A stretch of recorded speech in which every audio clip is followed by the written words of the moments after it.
Oof. Finally, man. Yo, another Premier League game. So, Premier League, Bournemouth versus Manchester United.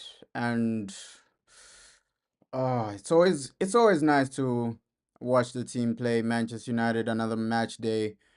Um let's just hope we win this one because we can't have a situation where you have what, back-to-back losses or something. So Manchester United, we need to win this one, right? We lost against Newcastle, we lost against Wolves. We gotta win this one, man. We gotta genuinely win this one. But it's always nice to see the team play. Yo, yo, yo, how you doing, bro? How are you doing? It's always great to see Manchester United play. Let's hope we win this one. Let's hope we get over the line because our last two Premier League games have been losses, man. We lost to Newcastle, we lost to Wolves. Let's not make a habit of just losing in the Premier League. I think let's just start accumulating some points, right? Start accumulating some points until the end of the season. Of course, we're focused on Europa League, and that's another aspect, man. Europa is around the corner, right? Europa is around the corner. That semi-final is around the corner, man. So I don't see the manager risking too much. My starting lineup prediction, I think the manager will just go with academy players. I think Tyler might start again. Maybe Cheeto Obi starts this one because we're so close. We're so close to that Europa League, guys. We're so close to that Europa League. It's around the corner. Thanks for your support, bro. Thanks for your support. Like, we're so close to that Europa League, man.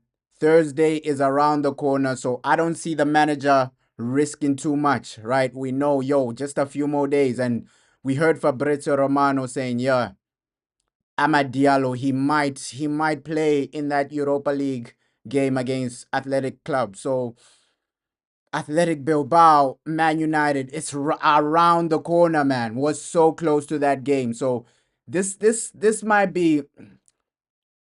You're saying, did we get Wheatley back? Now Wheatley is on. He's on loan, bro.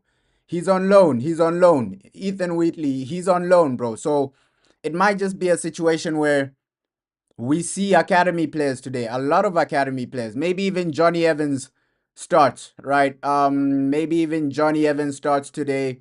It's gonna be a lot of changes from the manager, bro. I don't see him risking too many of our main players because we also have to remember Diego Dalot. This guy has been injured, right? I don't know how he got injured because the previous game against Wolves, he didn't really play a lot, right? So Diego Dalot, I don't know how these players are getting injured in training, bro. I don't know how these guys are getting injured in training. How did Diego Dalot get injured? So our injuries, they have increased, but Diallo will be back.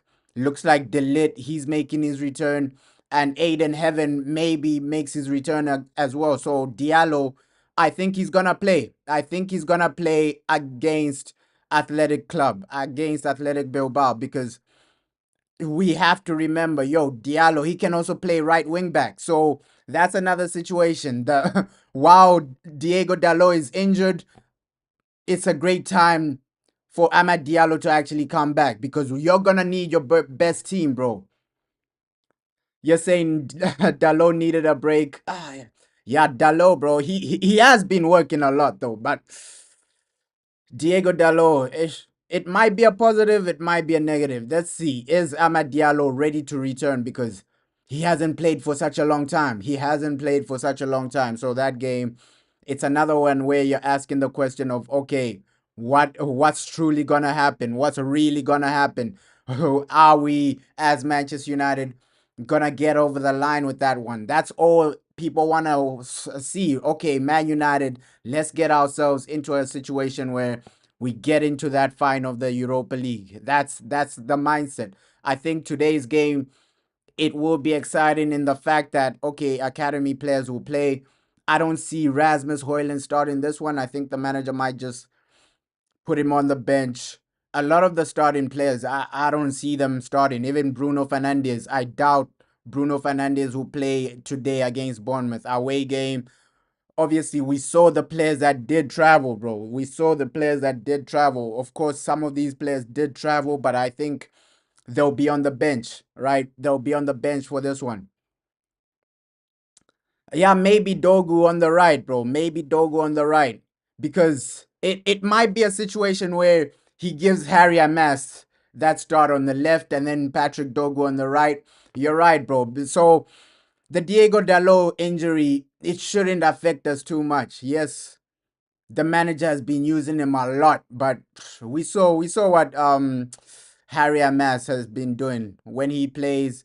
He can cross the ball. He's been confident when he's played, right? You can see, okay, he's getting himself into great areas. Yo, bro, how you doing, my G? How are you doing? He's getting himself into like great areas, Harry Amas, and I think he'll be a success, bro. I think Harry Amas, he's gonna be a success in the future, bro, because you can see, okay, yeah, he can cross the ball. He's not too bad on the ball, and defensively, he can still improve, but he's got a bit of defensive awareness as well. So, Harry Amas, long term, is that a situation? We have to wait and see. But right now, it's just a mindset of just win the game because Premier League, we lost to Newcastle and we also lost to Wolves. So today, I think most fans won't really care if we win or not, right? Most fans are focused on that Europa League, but just don't get humiliated because we know Bournemouth, they've already what? I think they've already beaten us this season, right? Let me double check that. Bournemouth. Yeah, Bournemouth have already beaten us this season, bro. So it was a 3-0 situation. We've already lost to Bournemouth. You can't lose back-to-back games against Bournemouth. We remember December, Bournemouth under Ruben Amorim beat us 3-0. So this is going to be a hard game. This is going to be a hard game. We remember at Old Trafford, they beat us 3-0, bro, under Ruben Amorim. So it's going to be a hard game. I don't know what the mindset from the manager will be. Does he throw this game away to focus on Europa, or does he put players strong enough to actually win? Because if it's a situation of Lindelof and Johnny Evans, we might struggle. We might struggle. Yeah, we can't let every team do like a double on us this season, right? Wolves did a double on us. Bournemouth at least get a draw. At least get a draw because they've already beaten us 3-0. So it might be let's see what the manager actually does, because we still have that mindset of, okay, Europa League semi-final in a few days, right? You've already lost Diego Dalot through injury. You don't want to lose more players through injuries, right? You're saying 2-0 United will win. Let's hope that's the situation, bro, because we need a result. We do need a result. Yeah, Tyler, he might start today, right? He might start today. I think that will be the same situation as last week against Wolves, right? We saw against Wolves what the manager did. Okay, he started Tyler, he started Harry Amas, and then second half he brought on Cheeto Obi. But today I think he's gonna start Cheeto Obi because there's no risk of not really starting him, right? He's not part of our Europa League squad, so just give him a start. Give him a start. I think most fans want to see Cheeto Obi start this game. Okay, Cheeto, you go out there, get some game time, and let's see what these academy players can do, man. You're saying you were watching Wolves versus. Yeah, I saw the Cunha goal, bro. Cunha, 1 goal and an 2 assists, bro. We have a top player coming to Manchester United. Cunha, he's really, really, really good, right? We have a top player, and the best thing about Cunha is that he already knows the Premier League, right? He's doing it at Wolves, so he already knows how the Premier League operates. He's doing it against Premier League teams. So Cunha, bro, we have a top talent coming to Manchester United, and it won't be hard for him to settle in the Premier League because he's already a Premier League player. These are the types of players that, okay, he's gonna settle in extremely well, And let's just see in the system how Ruben Amram will use him next season. Next season, I think we'll be better. I think we will be better, right? Because the players were getting linked to even Edison, another top midfielder. So we heard Fabrizio Romano give an update on Edison to Manchester United. There was a meeting, this and that. So we're getting linked to so many players, man. We are getting linked to so many players. You're saying better than Evans. Yeah, yeah, bro. Eh, yeah, he's Premier League proven. He is Premier League proven. So we just need to stabilize as a club, man. We're going into the right direction, but just stabilize as a club, right? Let's see what they do in the summer transfer window. Yes, Cunha, he's amazing, but you need more players in different areas. And there were rumors that the manager might just keep Casemiro. Next season, it might just be another season where they just keep Casemiro for another season. So let's see what happens with that, right? A lot of rumors about, okay, Ruben Amram wants to keep Casemiro. And with Anthony, he might go back on loan. So a lot of our players, we might not really see them, especially players like Jadon Sancho, Marcus Rashford, Anthony, Malasia. These guys are getting sold, bro. You're saying we're also linked to Juan Garcia. Let's see, bro. What linked to a lot of, but I think the goalkeeping situation will be solved as well. We can see the goalkeepers we're getting linked to, bro. We can see the goalkeepers we are getting linked to. So it's an exciting time to be a United fan, no lie. I think next season will be better than this season. You get in more players, better players, and you're saying shout out to your cousin, your cousin. Hey, shout out to your cousin, bro. Shout out to your cousin. Shout out to your cousin, bro. Shout out to your. I hope he's also a Man United fan. I hope he's also a Man United fan. Shout out to your cousin, bro. And football just brings us together. Football just brings us together. And let's see what happens today. Does the manager start Kobe Mano, Ogarte, players like this, or it's more academy players? Because somebody like Sekou Kone, he didn't travel. He didn't travel with the team. Sekou Kone won't be part of the team. Today, he's not gonna be part of it. So it might just be a situation of Chido Obi and maybe somebody like Kobe Mano in the midfield. Kobe Mano might start both games. We don't know. We don't know. But we need Ruben Amram to decide, okay, what's my first team? What's gonna be my Europa League team and what's gonna be my Premier League team? Because you don't wanna start mixing and then these players they get injured, then Europa you have nobody. So we'll see what the manager does, man. Team news coming in like 30 minutes. So we just need a W today, man. We just need a W today. Bournemouth, they've been good this whole season, but United, we have to get something. I think we can get something, man. We can get something. You're saying you think we will win, but it'll be a 1-0 situation. It will be a close game, but people have to remember Bournemouth aren't a walkover. These guys have been doing so well, bro. They have been doing so well. I agree with you, bro. There's no point on starting Rasmus Højlund today. All right, save him for Europa League. He's the only striker we have. We know Joshua Zerski is injured for the rest of the season, and it looks like Højlund he's gonna be starting those semifinals, Europa League semifinals. Højlund is gonna be there. Right, Diego Dalot is out. So right back situation, it might just be a Patrick Dogu or Amad Diallo. Let's just hear what the manager had to say like before this. Not only physically but emotionally from last week. Yeah, it was important. Not just that, but to improve as a team. More time to work on the pitch, to more time to see videos and to try to analyze not just the last game but the other ones that we didn't have the time. To prepare this game, to prepare the next one that is massive for us. So we are focused on winning the game on Sunday. Yeah, it's Bournemouth away next. So how's the squad looking for that one?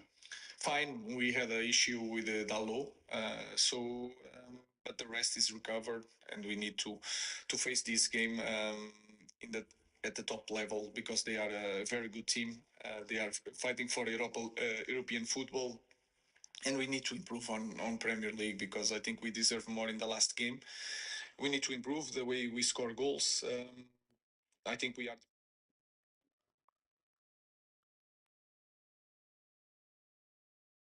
have a lot to play in this moment. Yeah, obviously a blow to lose Diogo, but how much is he working hard to try and get back? You know Diogo. He did all the games, and then he had that issue. You can say that Diogo is out to the end of the season because Diogo will work hard to help us to the last games. You'll obviously have one eye on the first leg against Athletic Club next week, but how much does that game come into your thinking when it comes to choosing the team? A little bit that to be honest, but I think that this game we need to be focused on just this game because we had this week to clean. I think the next one for Premier League is going to be important for us to be really careful. Of course, during the game we are going to see if there is any player that is tired or with something and trying to manage that. We know how good Bournemouth can be, obviously from the first game we played against them this season. What did you learn from them that day, and have your thoughts changed since? The same as any other team in Premier League. We are understanding better the way that football is played in this country. They have really good players in the offense. They play quite well. They are the team that with a lot of pressure in the build up of the opponent. So we expect that, especially in their home. But we are ready for it. Just finally, Europe's obviously a big focus for us now, but how important are these league games in terms of getting that confidence and form? In this club, everything is important, as it should be. So we need to be focusing one game at a time. We need to win the game, not just because of Europa League. We need to win because we are Manchester United, and we need to to win more points. Rare benefit of having a win. And yeah, that's just a brief of what the manager had to say. You're saying it seems we're going to sign Osimhen this summer, and Delap could be a triple signing. So, Osimhen, Delap could be a terrible signing. Terrible situation for Man United. I think, yeah, Osimhen, we'll see, bro. We'll see. Because the thing with Osimhen, some journalists are saying it's not really on. Some journalists are saying it's agreed. So we still have to wait with the Osimhen thing, right? And some journalists are saying, okay, it will depend on Champions League. Some journalists like David Ornstein are saying, no, Osimhen, regardless of what happens, he's not really coming. Regardless of what happens, where we finish, Osimhen is not coming. So there's some major journalists. That's why I'm just waiting. Let's just wait for what Fabrizio Romano has to say. You're saying, what about Tyler Diblin? I think we will go for Tyler Diblin, bro. Tyler Diblin, we will go for him, but we just have to wait for these guys to get relegated, right? Of course, Southampton, they are relegated, and with Tyler Diblin, they want a lot of money for him. Southampton are being stubborn, bro. That's why we haven't been hearing too much about Tyler Diblin. Southampton are being stubborn right now, bro. They are being stubborn right now. They want too much money for him. And it's a crazy situation, bro. Because we heard the rumors. These guys want what? Over 60 million for Tyler Diblin. So it's gonna be a long situation. That one, right? Osimhen, Tyler Diblin, it's gonna be a long situation. Those two, I think they're harder to get. With somebody like Cunha, he wants to come. He's forcing his way out, so it's way easier for us. These other guys, Tyler Diblin, it's gonna be harder. It's gonna be harder because their clubs want a lot of money for them. Even if they're getting relegated in Southampton, the guy still has years left on his contract. So let's see, bro. Let's see. Let's see. But we're making some good moves, Manchester United. We are making some good moves, right? And we heard the manager that, yo, it's not the end of the world. Yes, um, Diego Dalot is injured, but it's not the end of the world, right? We have other options. We have other guys to come in. And we also heard Edison And also this young striker from Argentina. Do I see him coming? Let's see, let's see, let's see. So we're busy in the transfer window, bro. We are busy. We are busy behind the scenes. It might just be a situation if people remember our last summer, right? The way we got somebody like Mazraoui. Nobody knew about that signing until it was over the line, right? So I believe we're going to do a signing like Mazraoui where nobody knows about it, right? A signing like Lenny Yoro where nobody knows about it until like the final 2 days.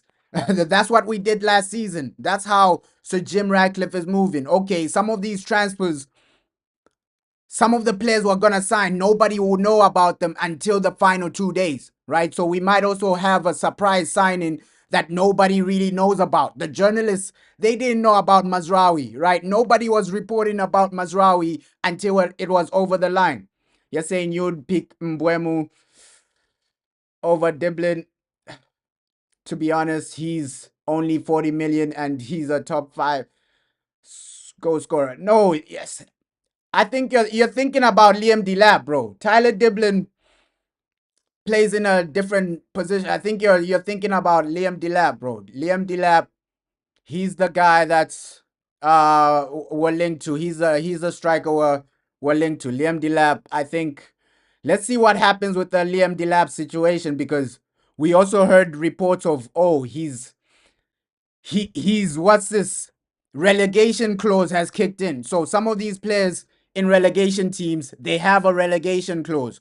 So we read some rumors about, okay, his relegation clause has kicked in because Liam Delap, the team he plays for, they're gonna get relegated. Ipswich, they're getting relegated. So his relegation clause, he had some other clause. If you guys get relegated, I go for this amount of money. So that relegation clause has kicked in since they're officially relegated. There's no way they will come back. So let's see. We're doing a lot of business. It's just a question of, okay, United, how do you progress in the transfer window? I think everybody, we know, okay, as fans will be divided. Some people want this guy, some people want that guy, but ultimately let's see what the club actually does.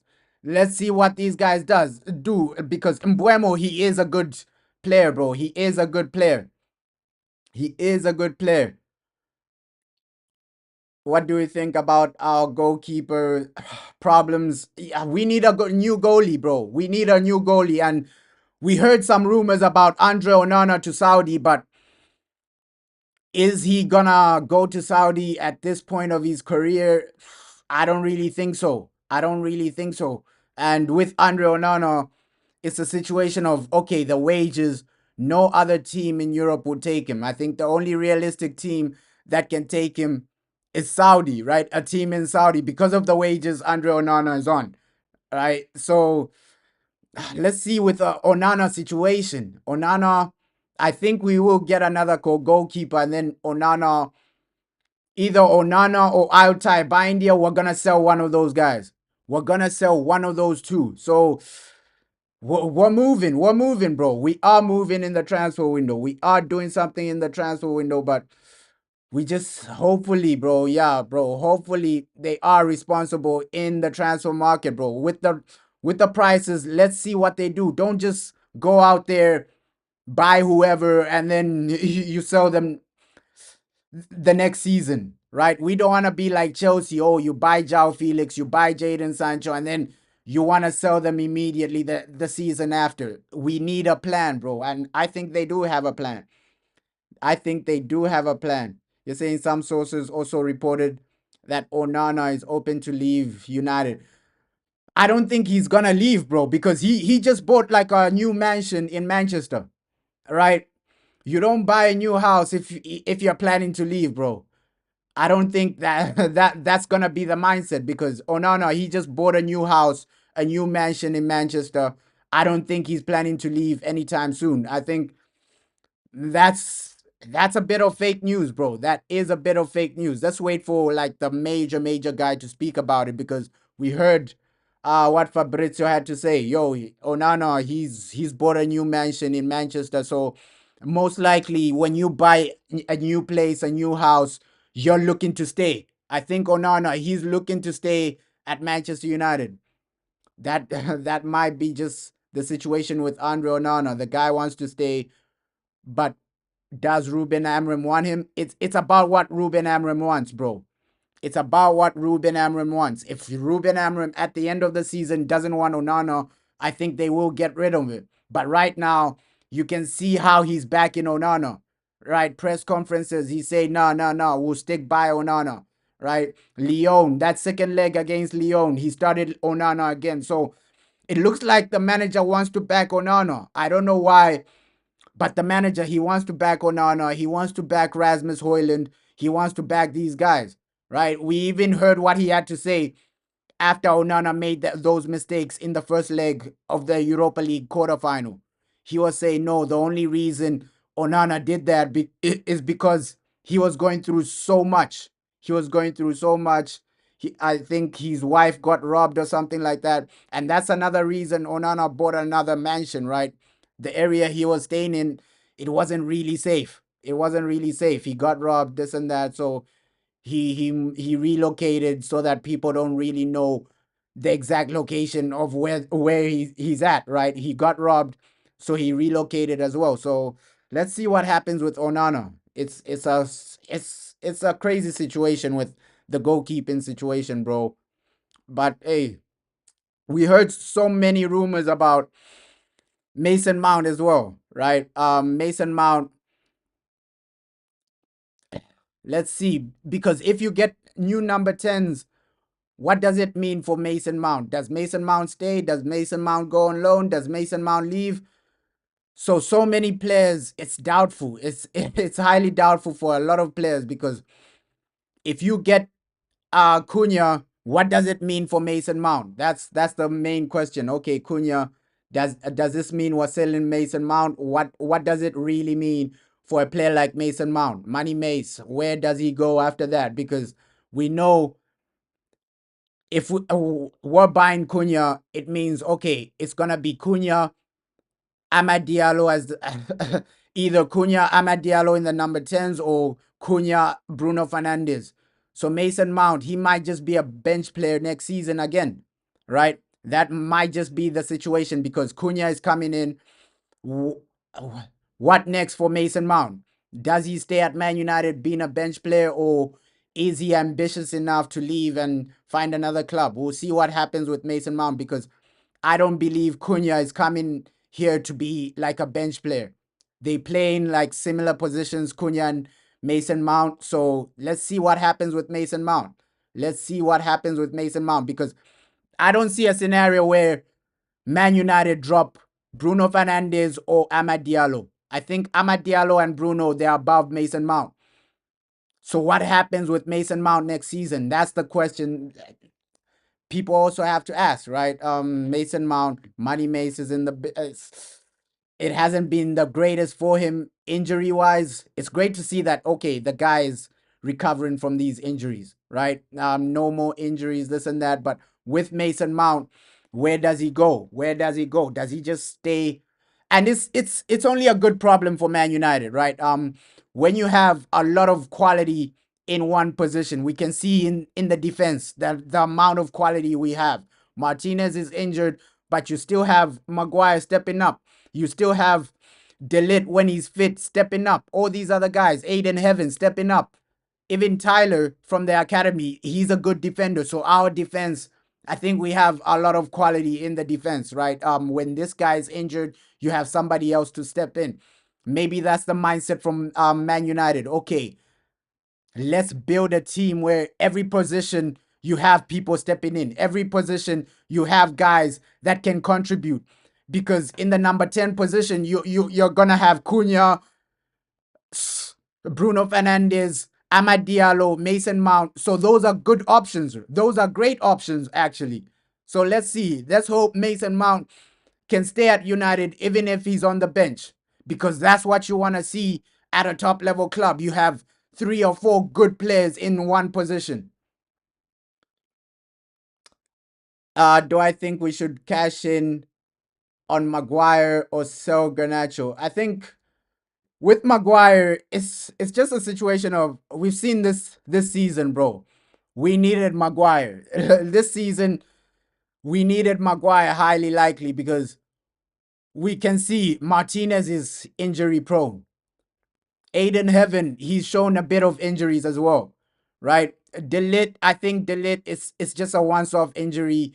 Delit is the type of player that doesn't really get injured, but we've seen some injuries there. So having Maguire as a bench player, I'm it's you don't really lose anything, right? You don't really lose anything. Yes, his wages. Maybe you sell him because of his wages, this and that. But having Maguire, you don't really lose anything because if one of these guys get injured, Martinez, we know the guy gets injuries every season. So you need somebody like a Harry Maguire to step in. So having Maguire, it doesn't really hurt you, bro. He's just a backup for when injuries happen. But selling Garnacho, I think Garnacho is gonna leave, bro. I genuinely do think, Alejandro Garnacho, it might be his last season. We've heard reports of, okay, Chelsea might come back for him, Napoli might come back for him, and you have number 10s now. Garnacho is a winger. We can see this new system Ruben Amorim is playing. He's playing with number 10s, right? So Cunha, does Garnacho come above Cunha? Does he come above Bruno Fernandes?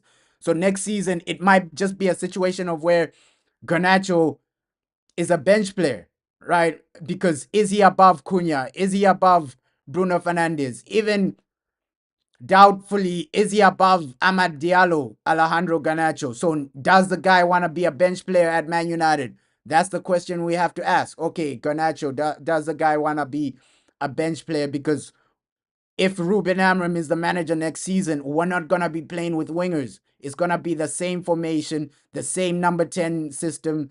So with Garnacho, Cunha is coming in. I don't see the club doing all this for Cunha just to put him on the bench, right? So if Cunha is coming in, it means that Garnacho, Mason Mount, these guys are going to be bench players because it's going to be either Cunha with Bruno Fernandes or Cunha with Amad Diallo.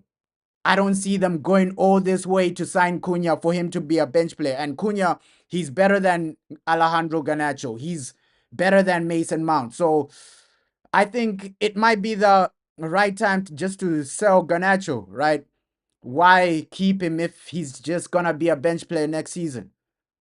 So it's better to just cash in. If Napoli are gonna give you 50 million, you cash in and then buy midfielders. Use that money to buy midfielders. Use that money to buy a right wing back. Use that money to buy other players in other positions. Use that money to buy a striker. So that Alejandro Garnacho money, we're gonna need it because next season, realistically, the guy's gonna be a bench player, right? Cunha is coming in. Let's see, maybe another player in the number 10 positions will come in. So it's a difficult situation with Garnacho, right? He's an academy player. Obviously, some people they'll feel some type of way letting him go, right? Some people will say, no, no, no, keep him, even if he's a bench player, keep him because he's from the academy. Some people have the mindset of, okay, no, we can use his money to reinvest. We can use his money to become a better team. So with Garnacho, I think let's just cash in. Let's just cash in because you're gonna need him. We're in hard times right now. We know the Glazers, Sir Jim Ratcliffe, they won't put in money of their own for us to use in the transfer window, right? It's gonna be a situation of okay, you gotta sell to buy. You gotta sell to buy. You're saying you kind of want to see Cunha wearing the number 7 shirt because number 7 always performs well in Man United. Mason is just not that guy. And that's the situation. Do you see Mason Mount playing next season, right? Because Cunha coming in, obviously as a number 7, Mason Mount hasn't lived up to the expectations, right? We know what that number 7 shirt means. You as the number 7, you need to be a starting player. You need to be the main guy.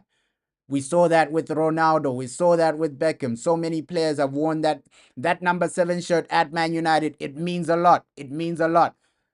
Let's not just start devaluing that number because it means a lot, man. So many major players have worn that number 7 shirt, and we need to bring that meaning back to Man United. That number 7 shirt, it needs to bring back that meaning. We need to bring that meaning back. So I agree with you. Hey, if we're gonna have a number 7, it needs to be one of your main guys. Either give it to Bruno Fernandes or give it to somebody that's literally the main guy, the face of Man United. Because is Mason Mount the face? I don't really believe he is the face of United, bro. We have players that are delivering better than Mason Mount. I'm not saying, hey, Mason Mount is useless. I'm just saying that number 7 shirt, your number 7, he has to be like one of your main players. One of your main players, man. Yes, Mason Mount does have a high chance of staying, right? But what I'm saying is, will he be starting next season? He's gonna stay, but will he be starting? Because you got Cunha, you got Bruno Fernandes, you got Amad Diallo there, and let's see. Because reports were saying we might sign 2 number 10s, Cunha and somebody else. Let's see if those reports are real, because we saw last season the amounts of defenders we signed. Delit came in, you had Mazraoui coming in, you had Lenny Euro coming in. So maybe the strategy from Ineos is, okay, let's go position by position. Last season, it was a situation of let's strengthen the defense. And then next season, it's a situation of let's strengthen the attack. So that might just be the mindset from Ineos. Last season, they brought in a lot of defenders. Lenny Euro, Delit, Mazraoui, even Aiden Heaven. Four defenders last this season. So maybe next season it might be a situation of 4 attacking players, right? 1 striker, maybe 2 number 10s. We don't know what's gonna happen, but I think we are gonna be a better team next season, bro. A better team next season. They might just be moving position by position. Okay, this season, let's cover the defense. Next season, let's cover their attack. Next season, it might just be a situation like that. But I still do believe we might get at least 1 midfielder, because Edison, those links are strong, bro. Those links are highly strong, and he's gonna be a player that adds so much quality. So we just need to be a club where every position you have guys that can take you to the next level. You're saying top 10 next season. I think next season, top five. Top five. I think, yeah. With Ruben, the pressure's on for Ruben Amram next season. That's when the pressure actually starts, because if we see the same results next season, I think a lot of fans are going to start asking the questions. Okay, Ruben, this is a full season. You've had preseason. You've had all this. You've had backing from the board. So next season, Ruben has to deliver at least top four. At least top four. A top four situation, because fans, we know how Man United fans are. We're going to get impatient. If Ruben Amram finishes below top 5 next season, below top 4, a lot of fans are going to get impatient. A lot of fans are going to get frustrated, because you can't finish, okay, bottom half of the table this season, and then next season you fail to make top 4 again. So it's going to be pressurizing for Ruben Amram. That's when the pressure really starts. That preseason, next season, that's when the pressure really starts for Ruben. I think some fans have given him this season because he came in mid-season, this and that. He doesn't have his own players, this and that. But results next season for sure have to improve. I don't think any fan will be okay with finishing below top 4 next season. I think next season is where you gotta improve, Ruben Amram. This season, people, the only thing people are asking you for is, okay, win Europa League. That's the only thing people want from you this season. Next season, that's when you gotta start delivering. Okay, finish, at least reach the semifinals of the FA Cup, reach the semifinals of the Carabao Cup, maybe even reach the final, win one of those cups, get into the top 4, at least be competitive in the Premier League, right? Next season, it's when the pressure really starts. That's when the pressure really starts. This season is just a situation of, okay, Ruben, go out there, get us get us the Europa League. I think most fans will be okay if we got Europa. Right now, league position, I think we've already given up on that. Right, the moment we knew as Man United fans that okay, you're not gonna get top five, we gave up on league position. Oh, our only focus was okay, Europa League. Let's go out there, win it, get some type of trophy, and go again next season. And that's the only mindset, bro. You're saying if we sign more goal scorers like Cunha, then you're confident. Yeah, we will have like a great start. I think that is the main problem, bro. That is the main problem. Scoring goals. We've seen that situation so many times. Okay, Man United, season after season after season, your main situation is you can't get the ball in the back of the net. We've seen this problem since Jose Mourinho, right? Although we scored more goals under Jose, it was still the same situation of okay, getting goals, getting goals, getting goals. It became worse over time. We can see that problem becoming worse over time. Scoring goals, it's becoming worse over time. Every season it becomes worse. We're scoring less goals every season, right? Last season we scored more goals than we did this season. This previous season, we scored more goals than we did. So it's becoming worse for Man United. The goal scoring situation is becoming worse season after season. You can see right now, we're what, negative goal difference or something? But it's not only because of the defense, it's because you're failing to get the ball in the back of the net. So every season, that situation is becoming worse. I think after that Ronaldo season where Ronaldo scored like 18 goals in the Premier League, our Premier League goal tally has become worse season after season after season after season. So post Ole Gunnar Solskjaer, we remember that first season when Ole got the job, we scored so many goals. Remember that run Ole Gunnar Solskjaer had when he got the job?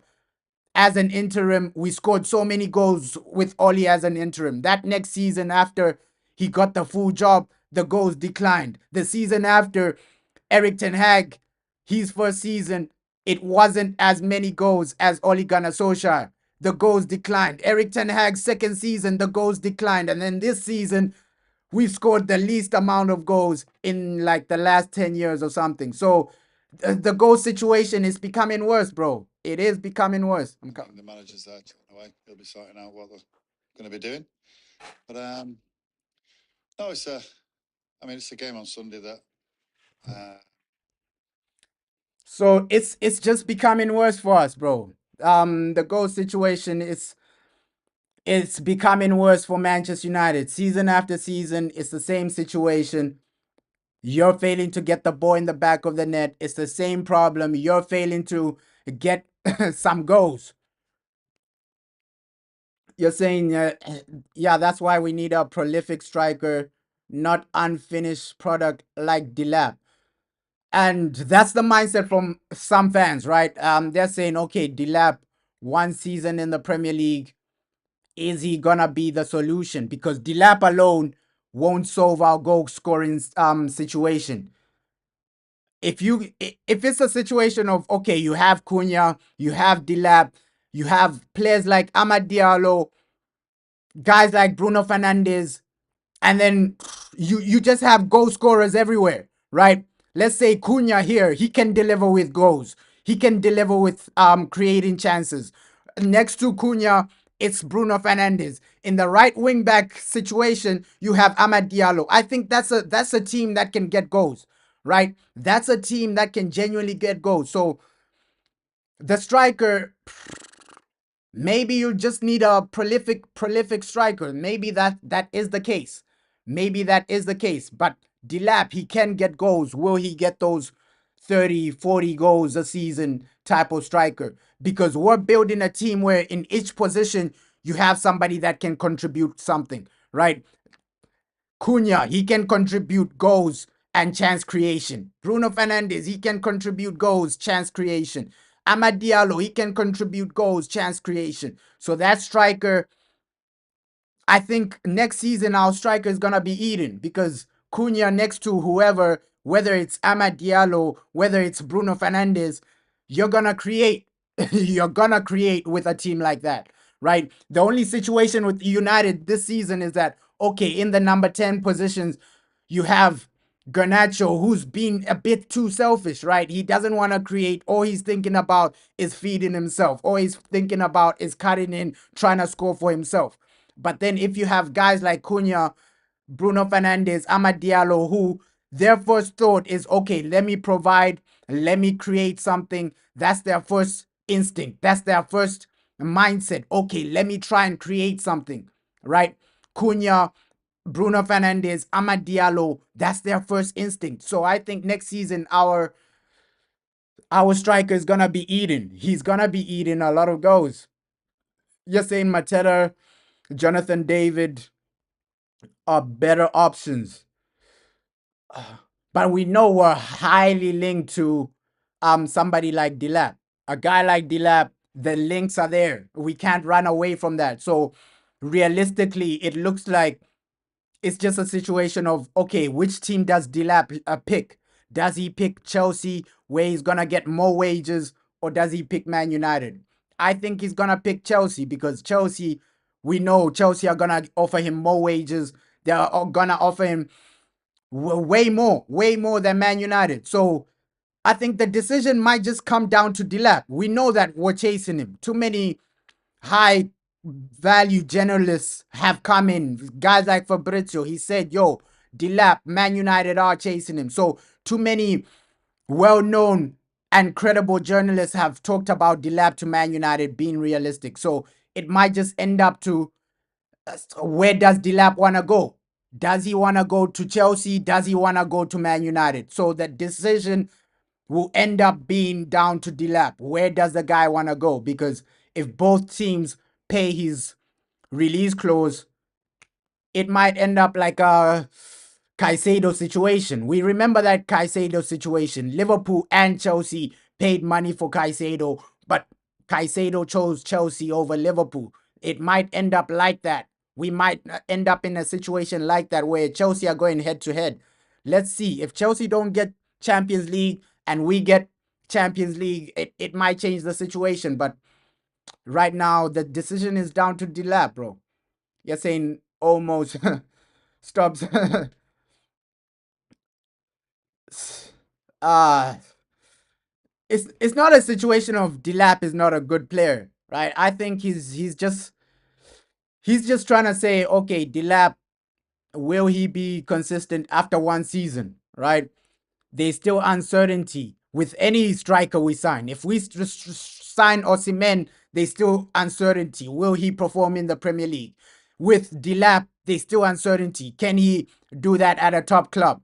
Because we know mentality changes. When you go to a club like Man United, all eyes are on you. It's not like Ipswich where you can have a bad game and not produce for three games, right?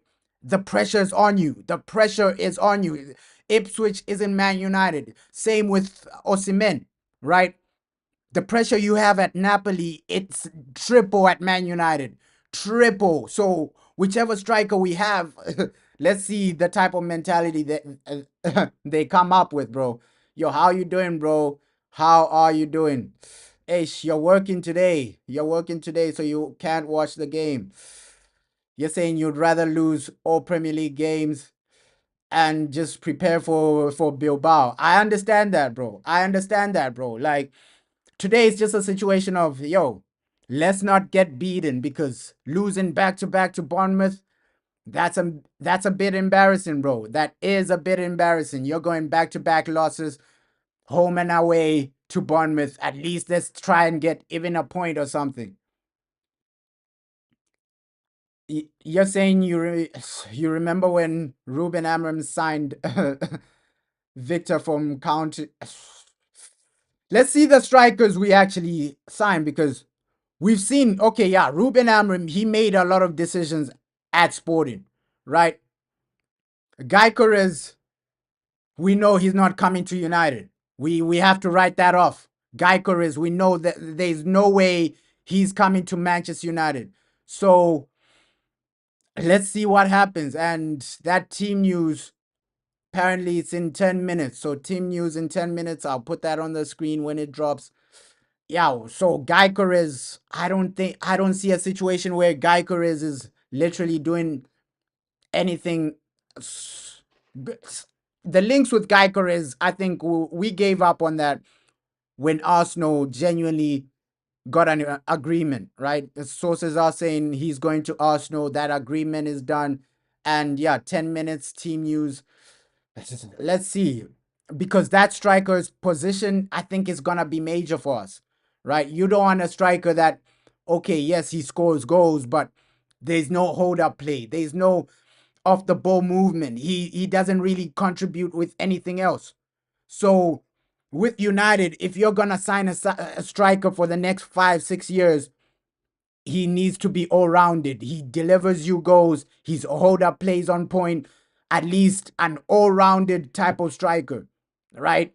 And we barely see that. We barely see that in the current game, bro. Like a striker like Aguero that can give you goals, but off the ball they're also good.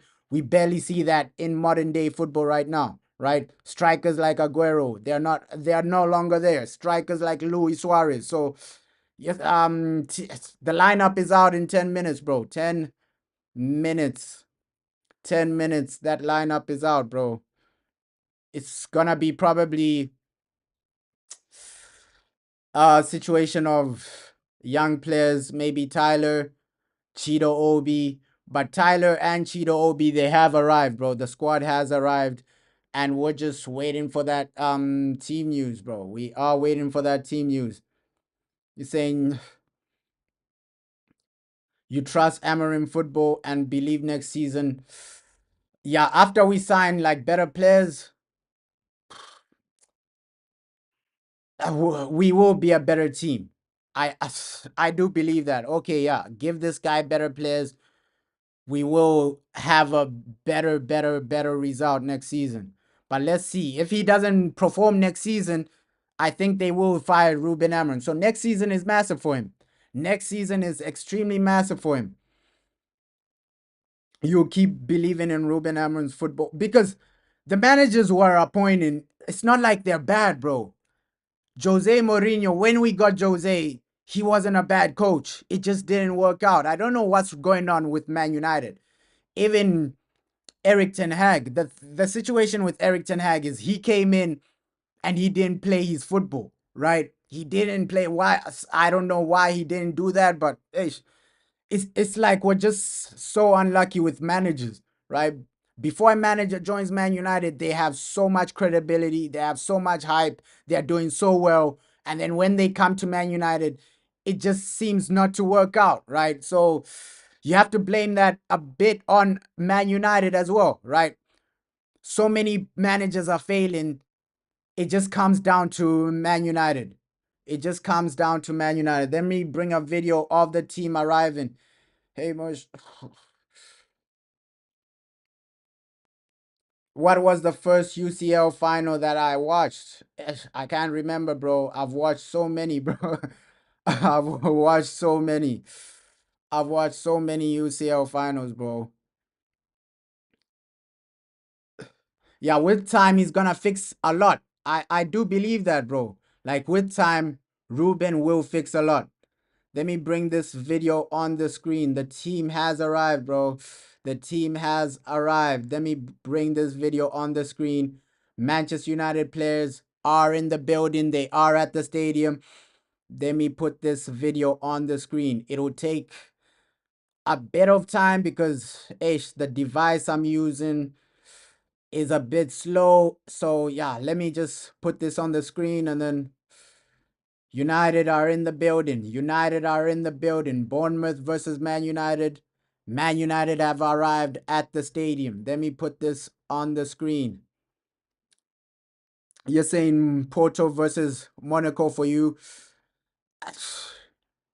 I would say the best the best I've ever watched is probably that final against Chelsea, man, when United won the Champions League. I think that's the best one I've ever watched.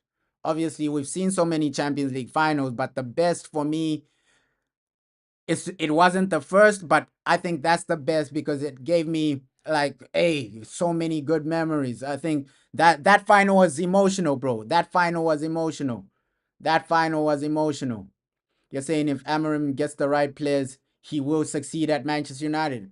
Let's hope so, bro. Let's hope so. But a lot of fans are backing Ruben Amorim. Okay, long term, he just needs the players. Long term, he just needs better structure, right?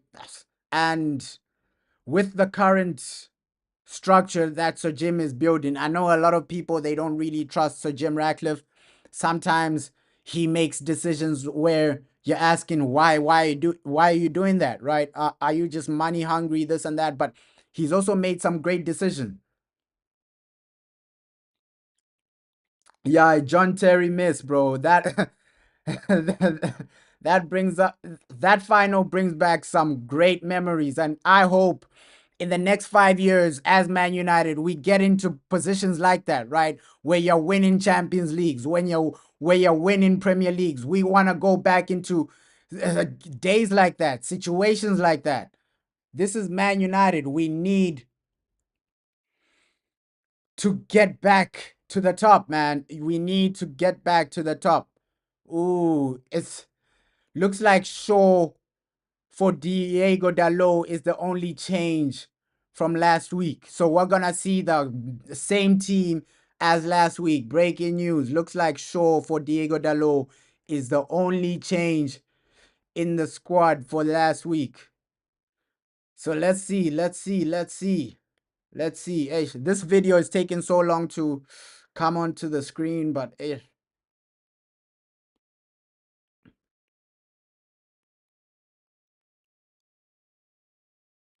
Yeah, we're judging the manager on too many things, bro. So next season, that's why I always say, okay, next season is judgment day for Ruben Amorim. You're gonna have a preseason, you're gonna have a fully fit team, and that's when people want to see you deliver, right? Next season is when people want to see you deliver, at least in the Premier League, get into a competitive situation where you're still in the top four for majority of the season. Let me put this on the screen, man. I don't know why it's taking so long. My device, so unreliable. It is so unreliable, but let's see. It is so unreliable, this device.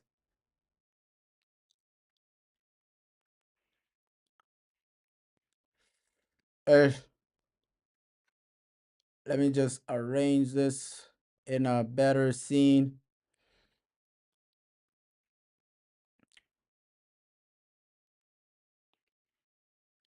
And here we have it, man. Manchester United arriving.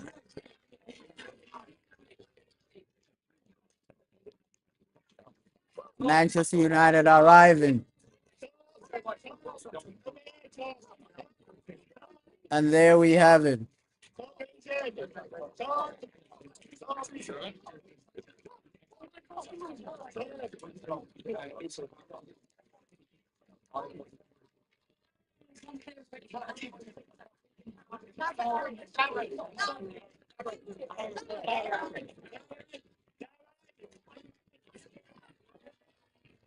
Manchester United in the building. In the building.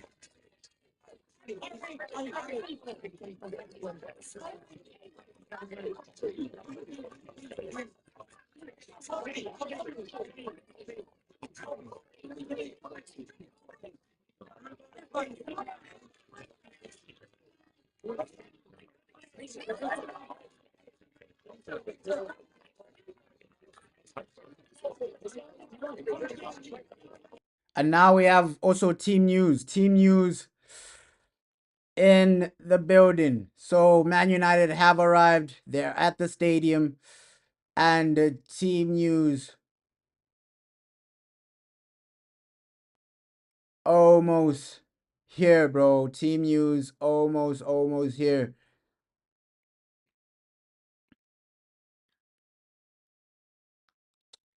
A lot of reports saying, yo, It's only one change. Apparently, it's only Luke Shaw for Diego Dalot. The only change for today. So we have to wait and see. Just 1 minute, 1 minute, man. 1 minute, 1 minute. We've seen a lot of the players arriving right now. They're ready for this game.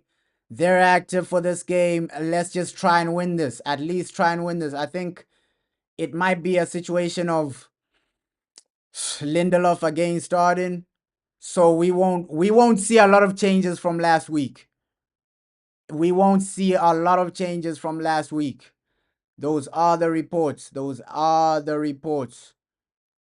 Harry and Mass with the squad, and there we have it. Onana, Mazraoui. Let me put the team news on the screen. Let me put the team news on the screen. Onana, Mazraoui, Maguire. So it's a strong team. Even Casemiro is starting. Even Casemiro is starting today. So it's a really, really strong team today. A really, really, really strong team from Manchester United. Let me put this on the screen. So Mazraoui, Lenny Yoro, ooh, the Kobe Mano as well, Luke Shaw. So it's a really, really strong team. A really strong team. Bruno Fernandes starting as well. I didn't expect the manager to put such a strong team. I thought he was gonna save some of these guys for Europa. But it's a really, really strong team right now from Manchester United. Let me put this on the screen, man. We can see the players are there, active, arrived.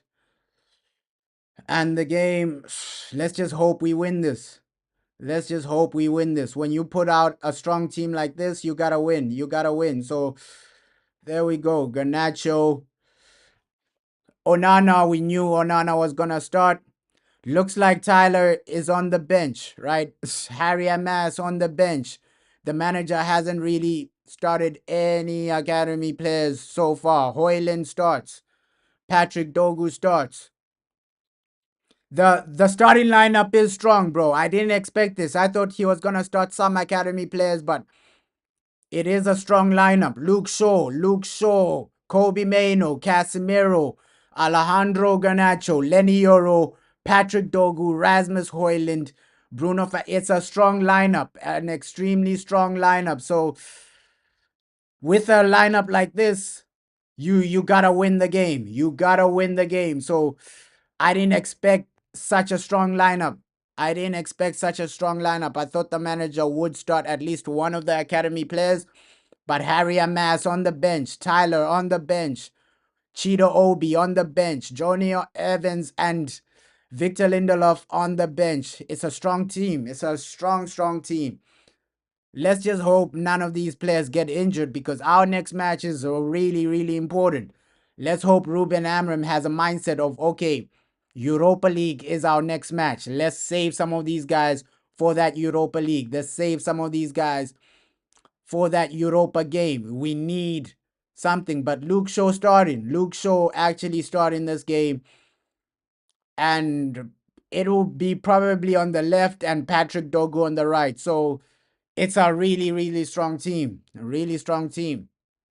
Let's hope Garnacho gets something today because Garnacho, he's been so up and down this season. The selfishness from him, it's extremely frustrating. And we just need to win this. We just need to win this. Kobe Mano starting his first game in such a long time. So massive, massive team. It might be also a situation of Kobe in that number 10 position. Kobe in that number 10 position. Oh, yeah, he did start against Wolves. I forgot about that. He started against Wolves, but he didn't really play too well. So, Mount on the bench. Ogarte, looks like Ogarte on the bench. But yeah, you're saying you think the starting 11 will be the same in the Europa League match. I think he'll make a few changes in that Europa League match.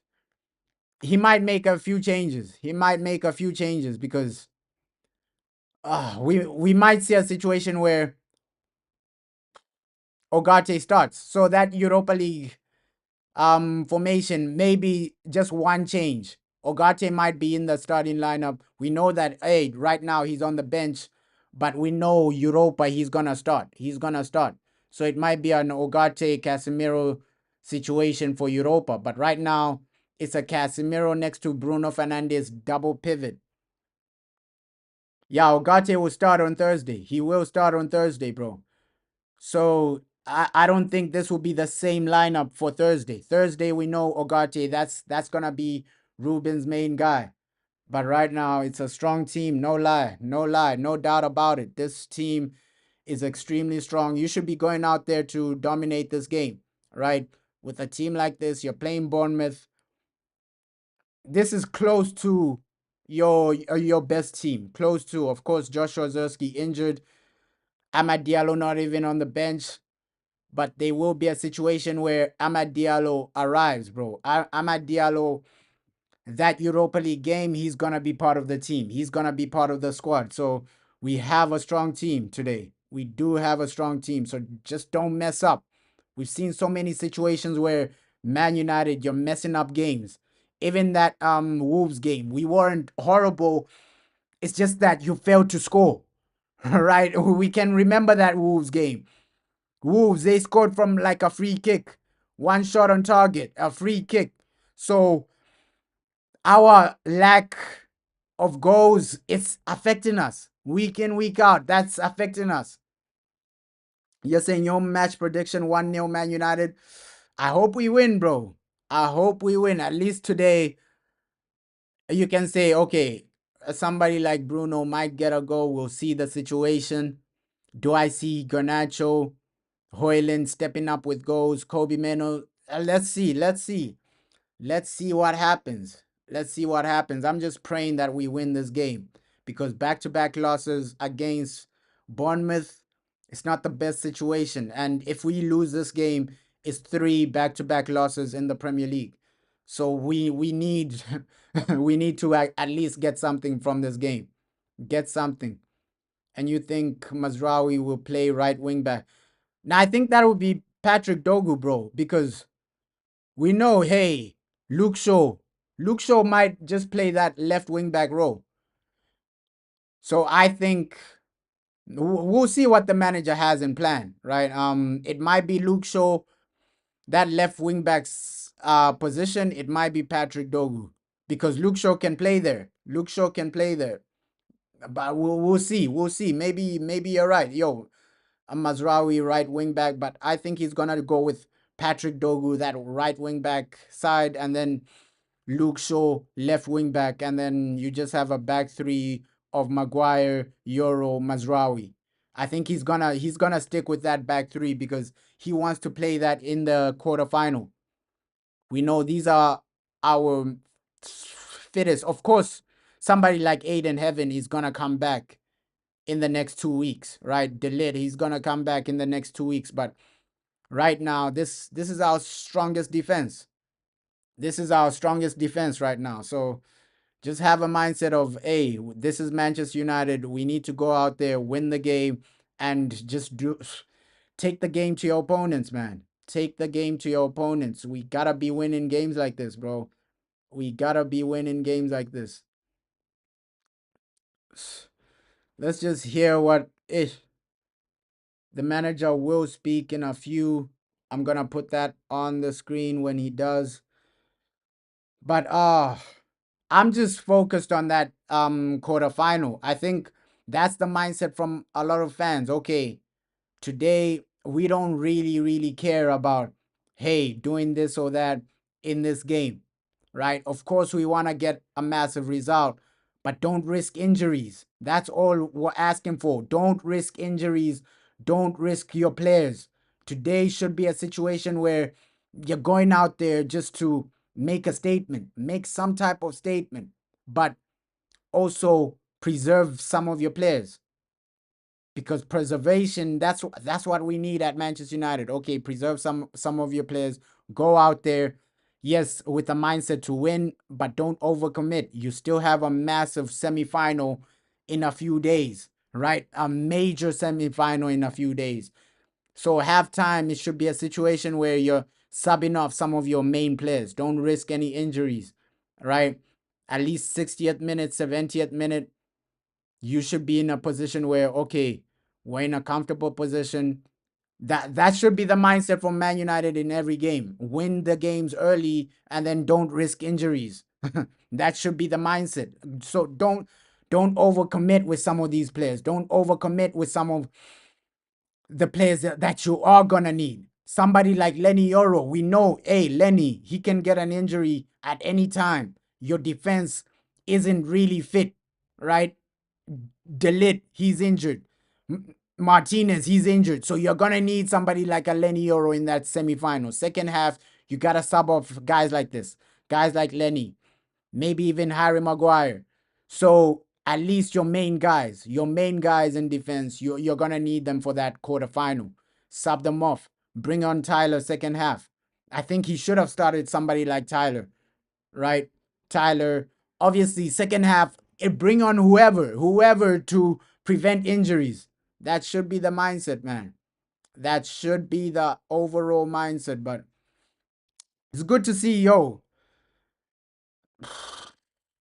I don't know how people are feeling like before this semi-final, right? Let me also bring this onto like the screen because Matthias Cunha, he was doing a lot after yesterday's game, right? Yesterday's game, he got a goal, he had a great performance, and there's some video he posted on his like Instagram.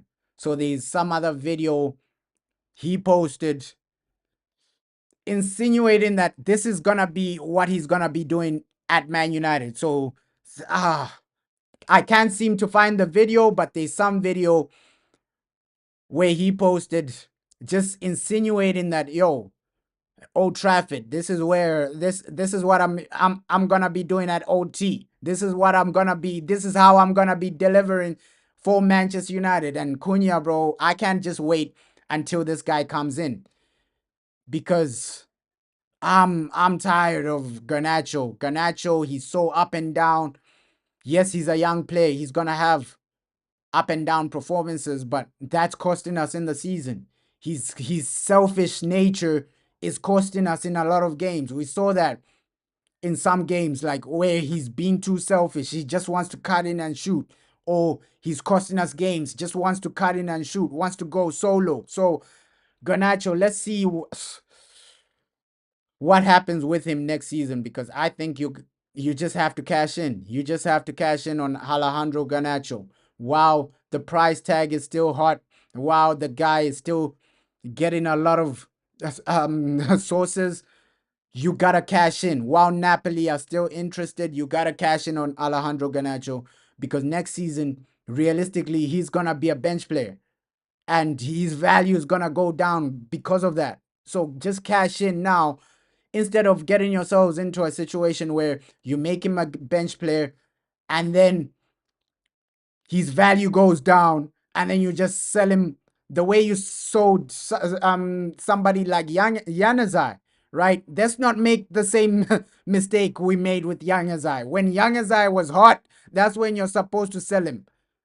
So with Garnacho, that's what we should be looking to do, bro. Yeah, let's hope Cunha will be consistent for Man United, bro. But he is that type of player that will bring some consistency.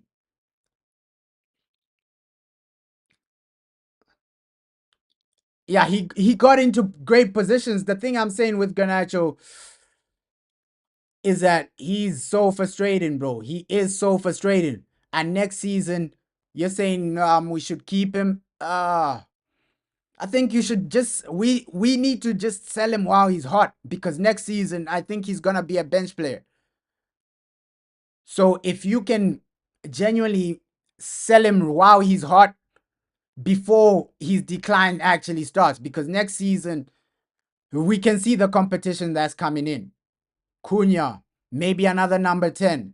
So if you keep Garnacho just putting him on the bench, we might regret not selling him. It might be another young as I situation where you keep a player for too long. Long term, is Garnacho gonna carry Manchester United? is he gonna be the face of Man United long term? I don't know, man. I don't know. I don't know. Does he have that quality to be the face of Man United long term? That's what we're asking. If the answer is no, we just have to cash in and sell him. We just have to cash in and sell him while the price tag is hot, while the price tag is high. Because yes, Garnacho, he'll have some great moments, but a lot of the moments he is frustrating. He is a player you lose your mind over, right? We've seen so many situations where Garnacho, you're just screaming at your screen, Garnacho, why didn't you pass? Garnacho, why didn't you do this? That's gonna improve over time, but we're just in a situation where we need players that are gonna deliver now, right? Guys like Cunha, if you can get somebody like Turkey, get him in, right? Those are the types of players we need now because we're in such a difficult situation, right? You can't take time with like young players. Oh no, let's wait for him to develop. We're in such a bad situation as Man United. Our rivals are getting better. You're getting left behind. Liverpool just won another league. You're getting left behind. So we're in a situation where we need to deliver now. We need to, at least in the next 3 years, you need to deliver something major. In the next 4 years, you need to deliver a Premier League because you don't want a situation where in the next 4 years, Liverpool win two more Premier League titles and then just surpass you. You're saying if we get rid of the Deadwood, Lindelof, etc., then we can keep Garnacho for another season. But guys like Lindelof, they won't generate a lot of money, bro. That's what I'm trying to say. Guys like Lindelof, they won't generate the Alejandro Garnacho type of money. With the Alejandro Garnacho money, you can use it to buy somebody better, bro.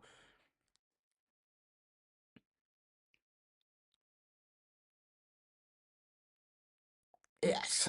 That's why I'm saying, yo, that Alejandro Garnacho money, it can bring you guys like Ryan Cherky, right? You sell Garnacho for 50 million, buy Ryan Cherky for 25 million, and then buy another midfielder like Edison. Bro, that money can do so much. It can do so much, bro.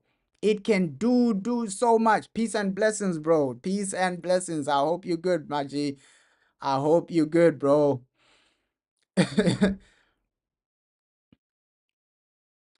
You're saying Ronaldo left when he was 23. Keep him for 3 years. Bro, but Garnacho isn't on Ronaldo's level, bro. At Garnacho's age, Ronaldo was carrying teams, bro. He was delivering, right? So Garnacho isn't like Lamine Yamal where he's gonna be world class. I think his level is gonna be maybe like a Rashford. Garnacho will end up like Rashford, where okay, yeah, a good potential, but he's not really gonna reach that Ballon d'Or level potential, bro. Yeah, Madrid, bro. They stole Garnacho from us, bro. They stole Garnacho from us. The game is in 1 hour, bro. The game is in 1 hour, bro. 1 hour. You're saying people keep saying Turkey. There's no guarantee if he comes into the Premier League. Bro, he wants to come to the Premier League, though. He wants to come. Turkey would be okay. You're saying Giggs scores rude. We just need a team that can compete. I think everybody can agree on that. Okay, we want success at least in the next 4 years. Is Garnacho gonna give us that Premier League title in the next 4 years? If the answer is no, we need to get players that can deliver now, right? Guys like I think Turkey, Cunha, those are guys that can get you something right now. At least because like close the gap between Liverpool and Man United. We need to close that gap now, bro. Because if we keep saying, "Oh no, next season Garnacho will get better. Next season it will become a cycle We already did that with Marcus Rashford. Oh no, next season, that's when Rashford will carry the team into a Premier League title. We already did that, bro.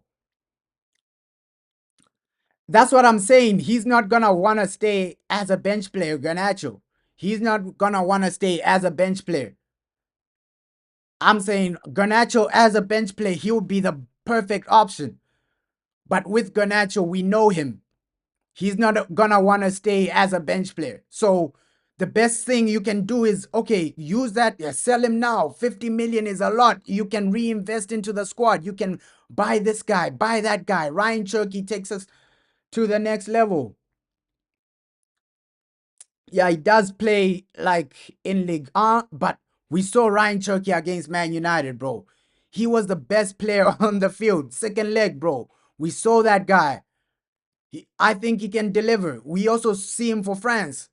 The guy, he turns up. Europa League, one of the best players in the competition this season. He's gonna make Europa League team of the season, regardless of whether they're knocked out right now. Like, he's gonna make Europa League team of the season, Ryan Cherky. So for 25 million, he's a no-brainer, bro. He's a no-brainer.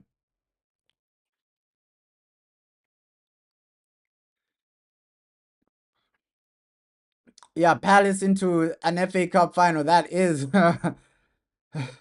really, really massive, bro. You're saying we don't know. Ah, let's see with Garnacho, bro. Let's just see. Nah, Turkey first leg, he created a lot of chances, bro. He did create some good chances. Players like I said, just messed them up. You can say that about Garnacho. Garnacho, the both legs, was Garnacho in both legs better than a Ryan Cherky. Ryan Cherky offered more in both legs. So I'm just saying, Ryan Cherky, he's an upgrade to Garnacho. If you sell Garnacho, buying someone like a Ryan Cherky for 25 million, that's an upgrade. That's a massive upgrade, bro. And we're in a situation where you need to start competing with Liverpool. Close the gap. And the only way you can close the gap is by getting quality players in each position. We can see what Liverpool are doing. They've won the league. They've equaled our league titles. So you don't want in 4 years they surpass us. Liverpool are surpassing us while we're giving time to players that are not delivering. Every season we're giving time to players that are not delivering. Every season it's the same situation. Your rivals are catching up. Man City, they're catching up in Champions League trophies. Two more and they're gonna catch Man United. So we're in a sticky situation where we don't have the time to give some of these young players time to develop, bro. We need players that can deliver now, bro. We're in a situation where the Glazers have put us in such a bad situation where your rivals are surpassing you. Man City, maybe in 5 years, they have more Champions Leagues than us. Because is it unrealistic for Pep Guardiola to win two in 5 years? It's not unrealistic. So our rivals are surpassing us, bro.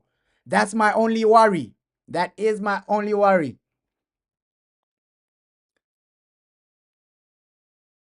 Yeah, you're saying everyone performs better against us, but Ryan Cherky has been doing it. It doesn't need to be Ryan Cherky. There are a lot of players better than Garnacho. I'm just saying, let's improve the squad. You're saying Alejandro in Europe is one of the top assisters, goal scorers, and chance providers. He he's bro. But we watch Alejandro Garnacho week in, week out, right? There are a lot of games where he is a liability, bro. There are a lot of games where he loses us so many games because he wants to cut in and shoot. He wants to be selfish. He wants to do that. He wants to do this. So I'm just saying, let's go out there, bring in a player that can deliver now, right? The inconsistency from Garnacho, that's the reason Liverpool are catching up because you're giving Garnacho. Oh no, let's hope and see with Garnacho. We did that with Rashford, right? Over 10 years, hoping that Rashford comes good. We can't do that with Garnacho another 10 years, hoping Garnacho comes good, right? We need a player that is good right now. You're saying Garnacho won us an FA Cup against Man City. So Hoyland, Anthony, bro.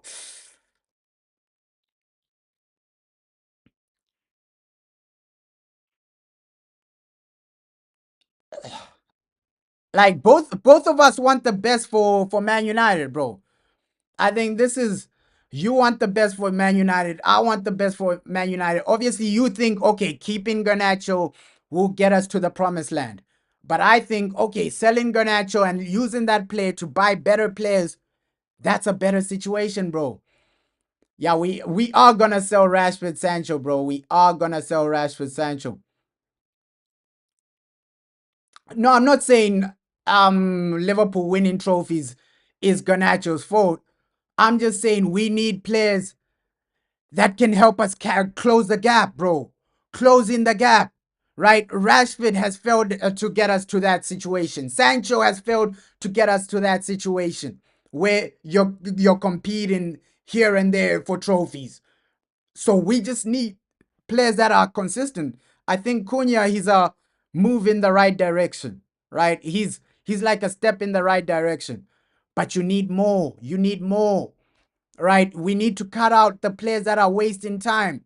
Guys like Lindelof, he's wasting time, bro.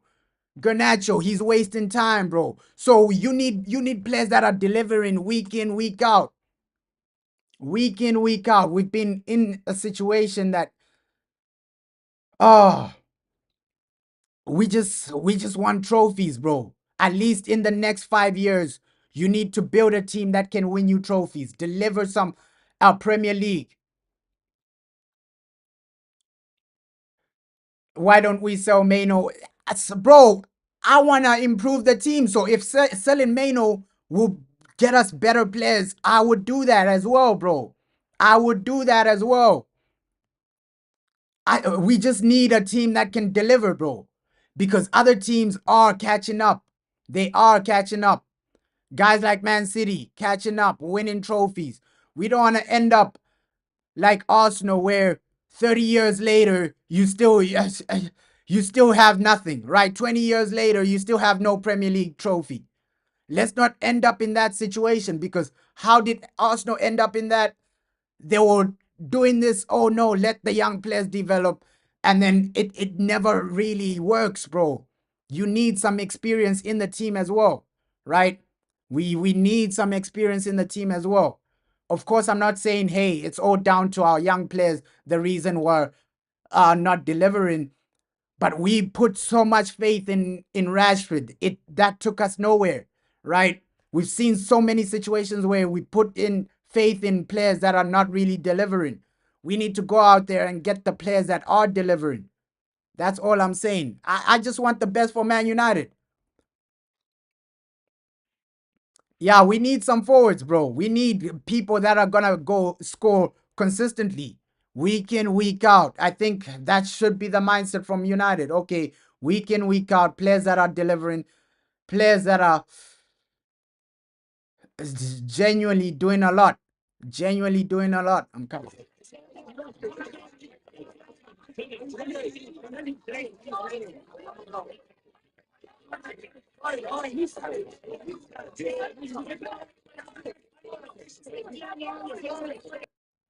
You're saying Ilanga would be great right now. Elanga is gone, bro. We just need to accept that. I think we should have sold Elanga for a bit more money, right? The price we sold Anthony Elanga for, we could have gotten a bit more, bro. We could have gotten a bit more. Now, I'm not personally attacking Garnacho, bro, and I'm just saying the money he can produce. It's not an attack on Garnacho. You're misreading me. You're misreading me. I'm saying the money he can produce. Somebody like Ericsson won't produce 50 million. That's all I'm saying, bro. I'm not personally attacking Garnacho. I'm just saying the money he can produce. Look at the money this guy can produce for us. 50 over 50 million. That's a lot. That is a lot. Ericsson isn't producing that type of money. That's why I'm not bringing a situation of, oh, Ericsson. Lindelof isn't producing over 50 million, right? Only two players can produce that, and that's Kobe Mainoo, Garnacho. If you can sell one of them to improve your squad, improve your team, I would do it right now, bro. That's the point I'm trying to make. Like, oh, the guys that are here, it's not an attack on Garnacho. It's not an attack on Kobe Mainoo. I'm just saying we know the situation we're in. The Glazers, they won't spend any of their own money to to help us. They're not gonna do that. So we're in a situation where you have to sell to buy. And guys like Ericsson, he's not really gonna produce any money. If we sell Ericsson, it's for less than 10 million. If we sell Lindelof, it's for less than 10 million, right? Sancho, we know Sancho won't produce over 50 million for us. Which other player? Rashford maybe 40 million maximum. So the only highly profitable players we have right now is Garnacho and Kobe Mainoo, bro. We need to strengthen all round, all round. If you can sacrifice one player to make the team better, you gotta do it, bro. You gotta do it.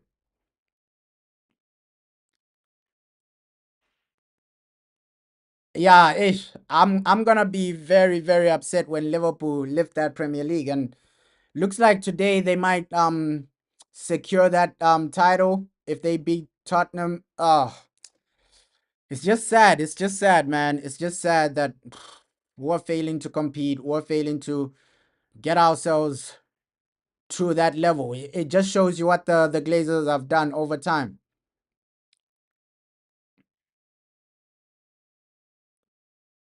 You're saying Rashford goes for 40, though PSR can spend 120. Get rid of Sancho. That Anthony, we're not really selling Anthony though. I know we have a lot of players that they are gonna sell, right? But realistically, what I'm just saying, long term, we need a better squad, bro. We need a better squad. Cunha, he's a move in the right direction. What I'm saying is, if Garnacho isn't gonna be playing, what's the point of keeping him? What is the point of keeping him? It's better you sell him now for 50 million, for over 50 million. Because if Garnacho, if you miss out on that type of money, then what? Then what? Because if he's not gonna be playing next season, it's better just to sell him now, bro. That's all I'm trying to say. You're saying Rashford will go for more than 50 million. Bro, I don't see a top club buying Rashford for more than 50 million. Barcelona are broke. Aston Villa, they're not gonna spend for more than 50, especially with his wages. They're gonna take on his wages plus spend over 50 million. And we heard reports about Marcus Rashford, right? He also has an option to just stay, because he has a he has a long-term contract, right? We gave him a contract under Eric Ten Hag, so with Rashford, the wages are gonna be a problem, and with him, he's not gonna drop all those wages to go to Aston Villa and take a pay cut. So it's a tricky situation with selling Rashford as well, bro. It's a tricky situation.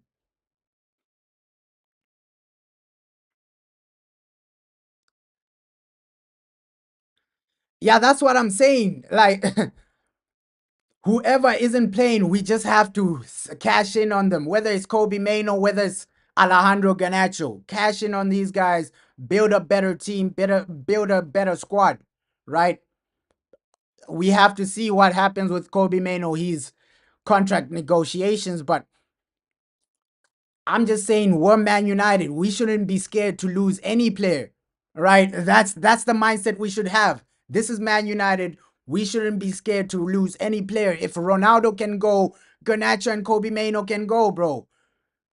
Like if you can lose Cristiano Ronaldo, Garnacho and Kobe Mainoo are nobodies, bro. We've lost somebody like Cristiano Ronaldo, right? If you can sell somebody like Cristiano Ronaldo and recover, Bro, we're gonna recover from Garnacho and Kobe Mano. Easy. We're Man United, bro. Because if you can get rid of Cristiano Ronaldo, we have to remember, like, when we got rid of Ronaldo, he was still like one of the best players in in the world. He was winning Ballon d'Ors. So I'm just saying that we shouldn't be scared to sell any player. I think every player should be. Uh, we shouldn't be scared, bro. We shouldn't be scared to let go of Garnacho. We shouldn't be scared to let go of Kobe Mano because we've lost bigger players. We've lost bigger players and recovered. We should just have the mindset of this is Man United. The next player that comes in will be better. The next player that we buy will be better.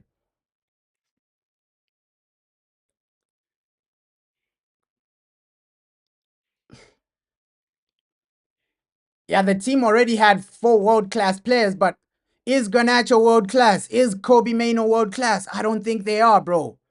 I don't really think they are, right? Because we're even discussing that, hey, Garnacho, Kobe Mano, probably these guys won't even play. These guys won't even be playing next season. So us not cashing in on them, it doesn't make sense, bro. It doesn't really make sense. If they're not gonna be playing, you gotta cash in. You gotta cash in and improve the squad. At least improve your starting lineup. I love Kobe Mano and Alejandro Garnacho, but if you gotta sacrifice them to build a better team, to build a better squad, we gotta do it, bro. We gotta do it. We gotta do it. But hey, let's hope we win this game, bro. Let's hope we win this game. Let's hope we win this game. And obviously, we'll have discussions of, hey, would you sell this guy? Would you sell that guy? But ultimately, it's down to the board, bro. It is down to the board.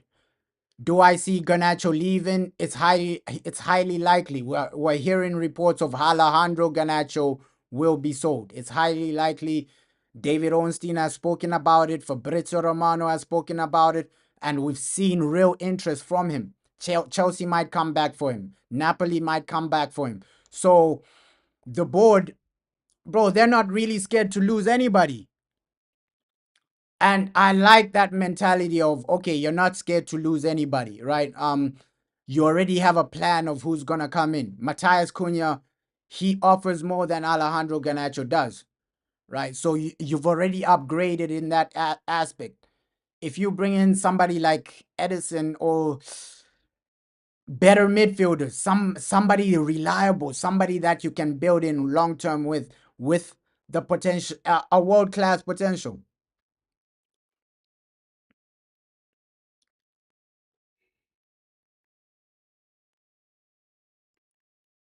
Let's be real. Cunha is an upgrade on Garnacho, bro. Let's be real. Let us be real. But it's gonna be a long transfer window, bro. It's gonna be a long transfer window. We just have to wait and see what really happens. Of course, as fans, we don't want to lose players like this, right? Personally, I don't want to lose Garnacho. Personally, I don't want to lose Kobe Mano. But if they are gonna generate some money, hey, we need that cash, bro. We need that cash. We know the situation we're in. We need that cash. We need that cash to improve the team. And who we bring in, that's all I'm worried about.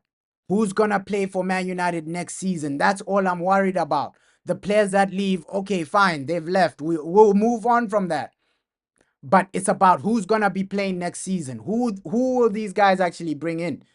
Because Delap, I think Delap, let's see. Let's see. Delap has a has a lot of potential, bro. He has a lot of potential, right? Would you lose Garnacho to bring in Delap? I don't know. I don't know. I don't know. Delap, fundamentally, he has a lot of potential. You can see the way he plays. He's hold up. Even technically, the passing from Delap. Yes, he still needs to add a bit more goals. But let's see what they do with Delap, bro. You're saying time for a weekly beating. We're gonna win, bro. We're gonna win. Trust, trust in Ruben. Trust in Ruben. Today, I just hope we do win. I just hope we do win. Yeah, it's never guaranteed. That's why I'm saying, okay, our mindset should be just, okay, who are we gonna bring in, right? The next players coming in are so important because if you bring in like below average players, it's gonna be the same situation next season.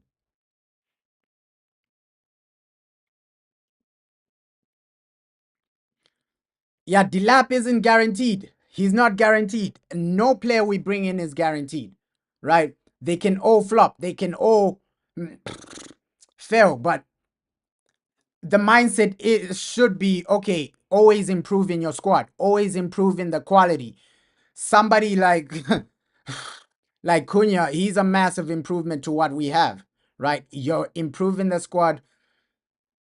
Yeah, Delap, bro, Delap does have fundamentals. He does have great fundamentals.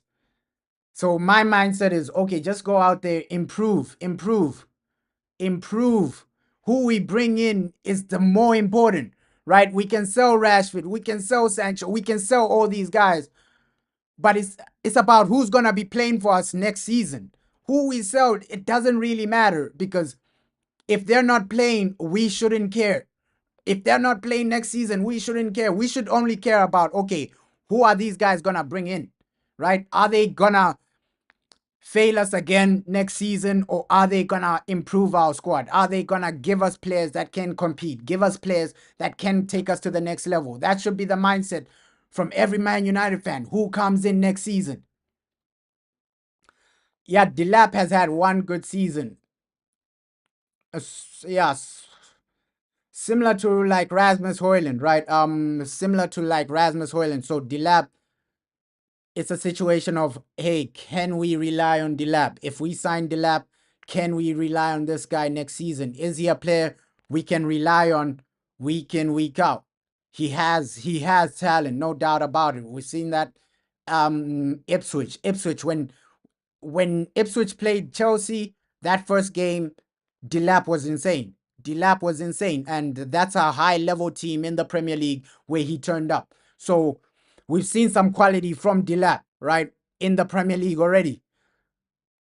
But he's always going to be a doubt. That's why I'm saying, hey, it's down to the board, bro. The board, you need to scout.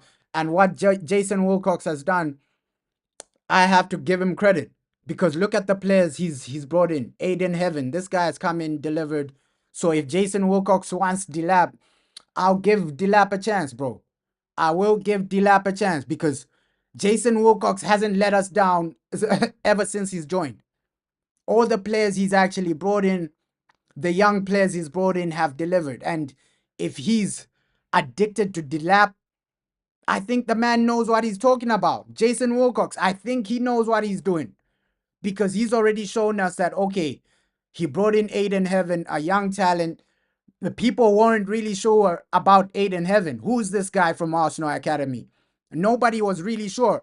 And now people are convinced with Aiden Heaven. So with Delap, Aiden Heaven had no experience in in first team football. Delap, if Jason Wilcox really loves this guy, we just have to give him a chance, bro. We've seen quality from Delap. And Jason Wilcox is addicted to Delap.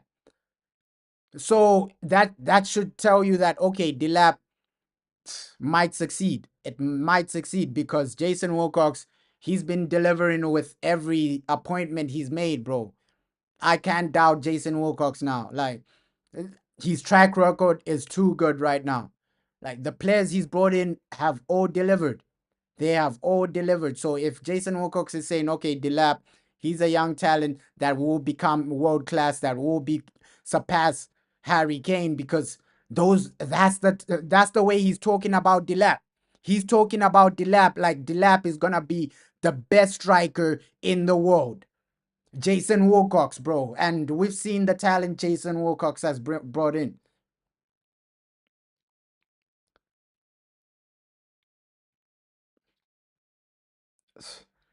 You're saying your point is we're getting rid of so many people out of the squad, and I understand Alejandro brings in money, but given let's see, bro. But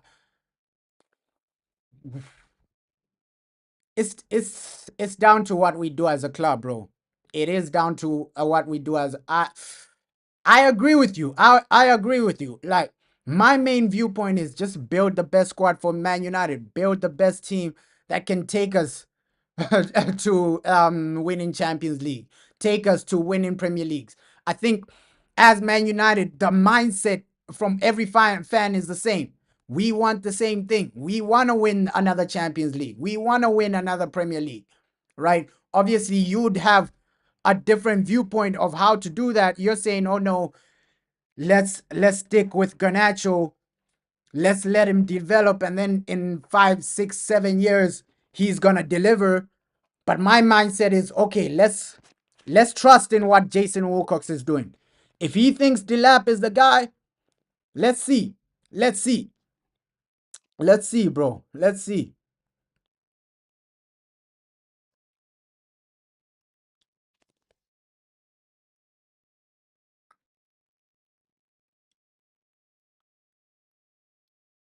We just have to trust in Jason Wilcox, bro. He's the guy that's chasing Delap highly.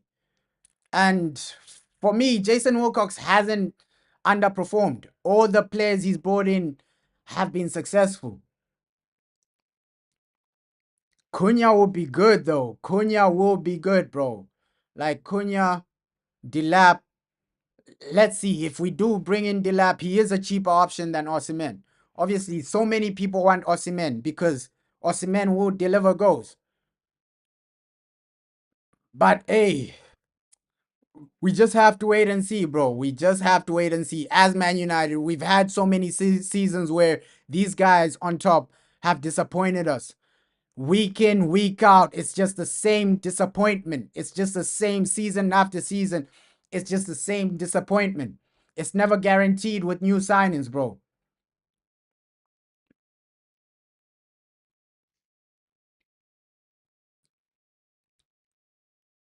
Of course, we have to let players develop, but we're in a situation where in every position, you don't have at least one world class player, right?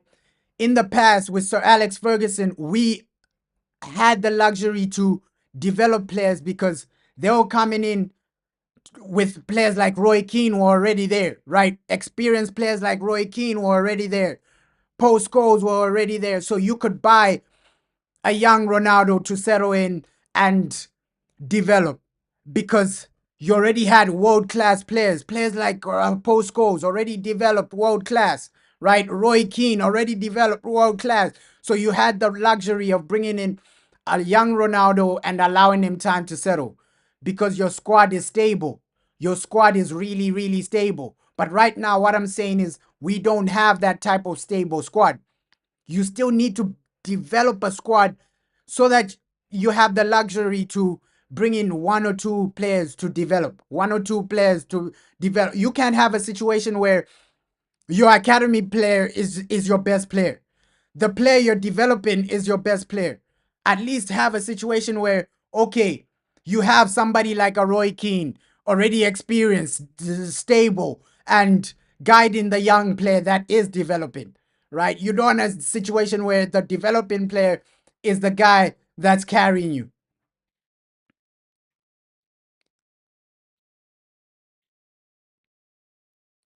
Yeah, even Delap will come in to develop, but it won't be an Alejandro Garnacho situation where his decision making isn't his decision making is better than Garnacho's, bro.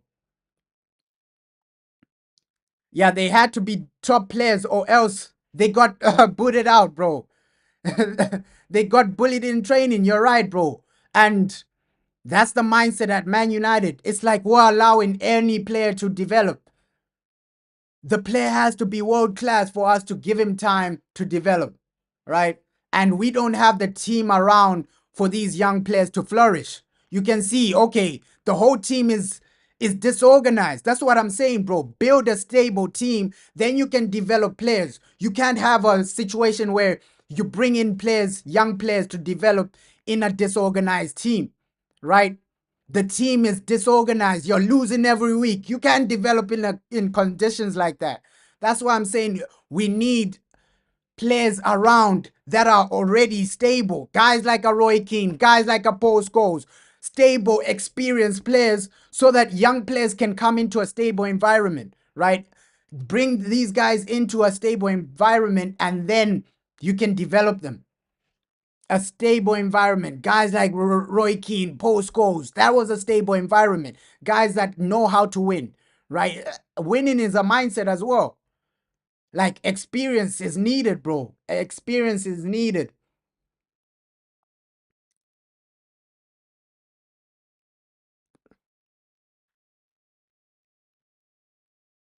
You're saying people give Ahmad the credit for the goal and nobody gives Garnacho the credit.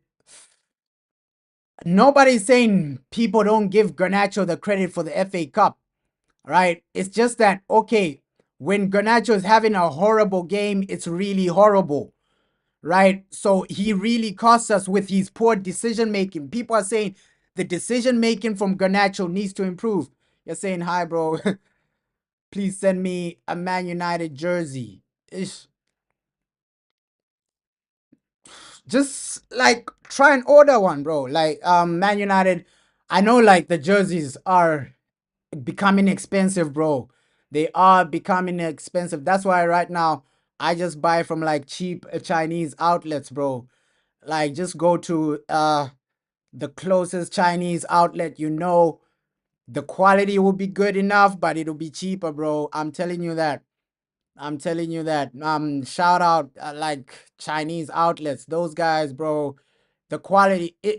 And with China, they make quality depending on your budget as well. So they can make like, hey, China is advanced, bro. China is advanced. So when you're ordering like from China, things like that, they are genuinely advanced because they'll make quality either based on your budget or it's I just have to credit China, man. I just have to credit China.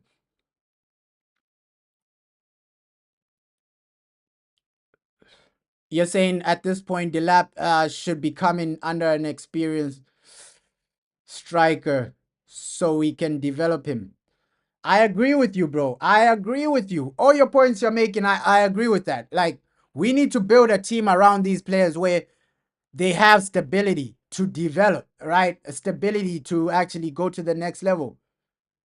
Would you take Kevin De Bruyne? He's not gonna come to Man City, bro, as a free agent.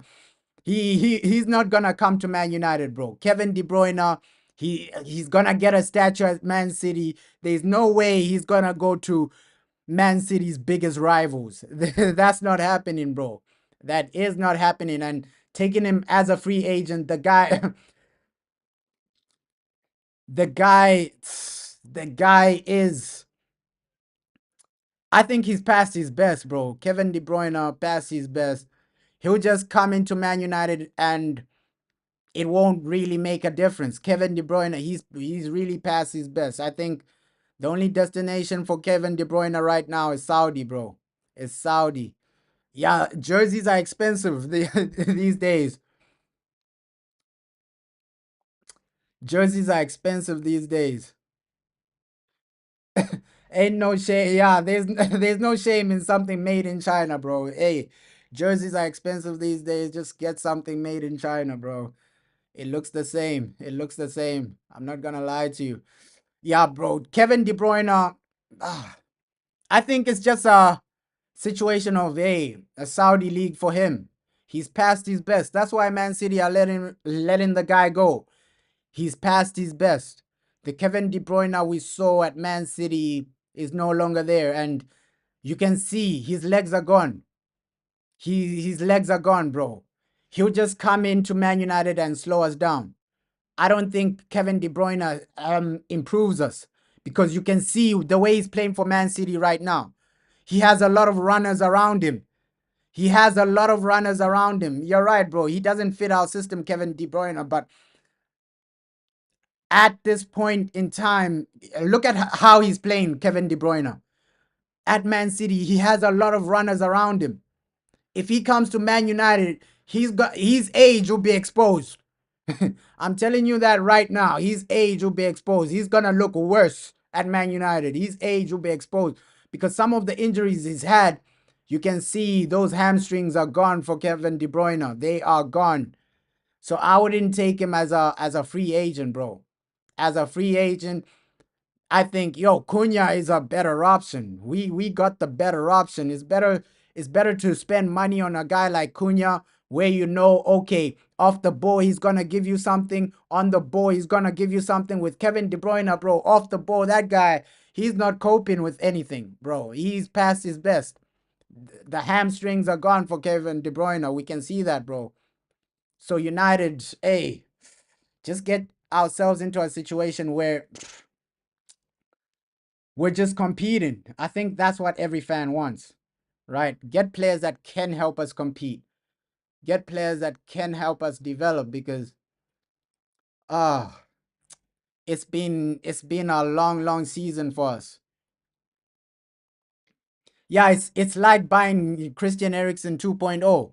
Getting somebody like Kevin De Bruyne is it's like Christian Eriksen 2.0. We got Christian Eriksen when he was too old. We should have gotten the Christian Eriksen at Spurs, not the Christian Eriksen where he's past his best. His legs are gone. That's the same thing with Kevin De Bruyne. His legs are gone. The hamstring is gone. He's just gonna slow you down, bro. Yeah, Cunha probably watching us play, bro. I won't be shocked. I won't be shocked if he's watching us play. I won't be shocked if Cunha is watching us play, but we know it's an away game, so guys like Diallo, they didn't travel. They didn't travel to watch the team. It's an away game. Diallo, Zerski, they only travel for home games. And I think we are moving in a good direction in terms of okay, the players that we're chasing, they're they're good enough, bro. They are good enough, right? Cunha, he does up our level. I think somebody like KDB is just another Christian Eriksen, where the legs are gone, he's gonna hold you back, and then next season you're gonna try and sell him again. So players like that, it doesn't really make sense, bro. It doesn't really make sense. Yeah, that's the problem with Ruben. Like Chido Obi needs to get some game time, at least 60th minute. Bring him on. Bring him on.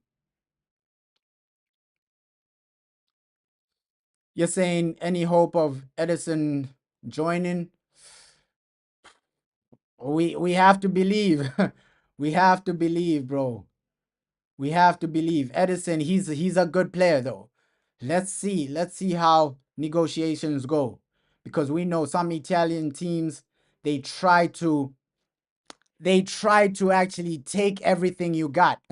All the money you got, they try to take everything they can from the situation. Italian teams, that's how they are, bro. That is how they are.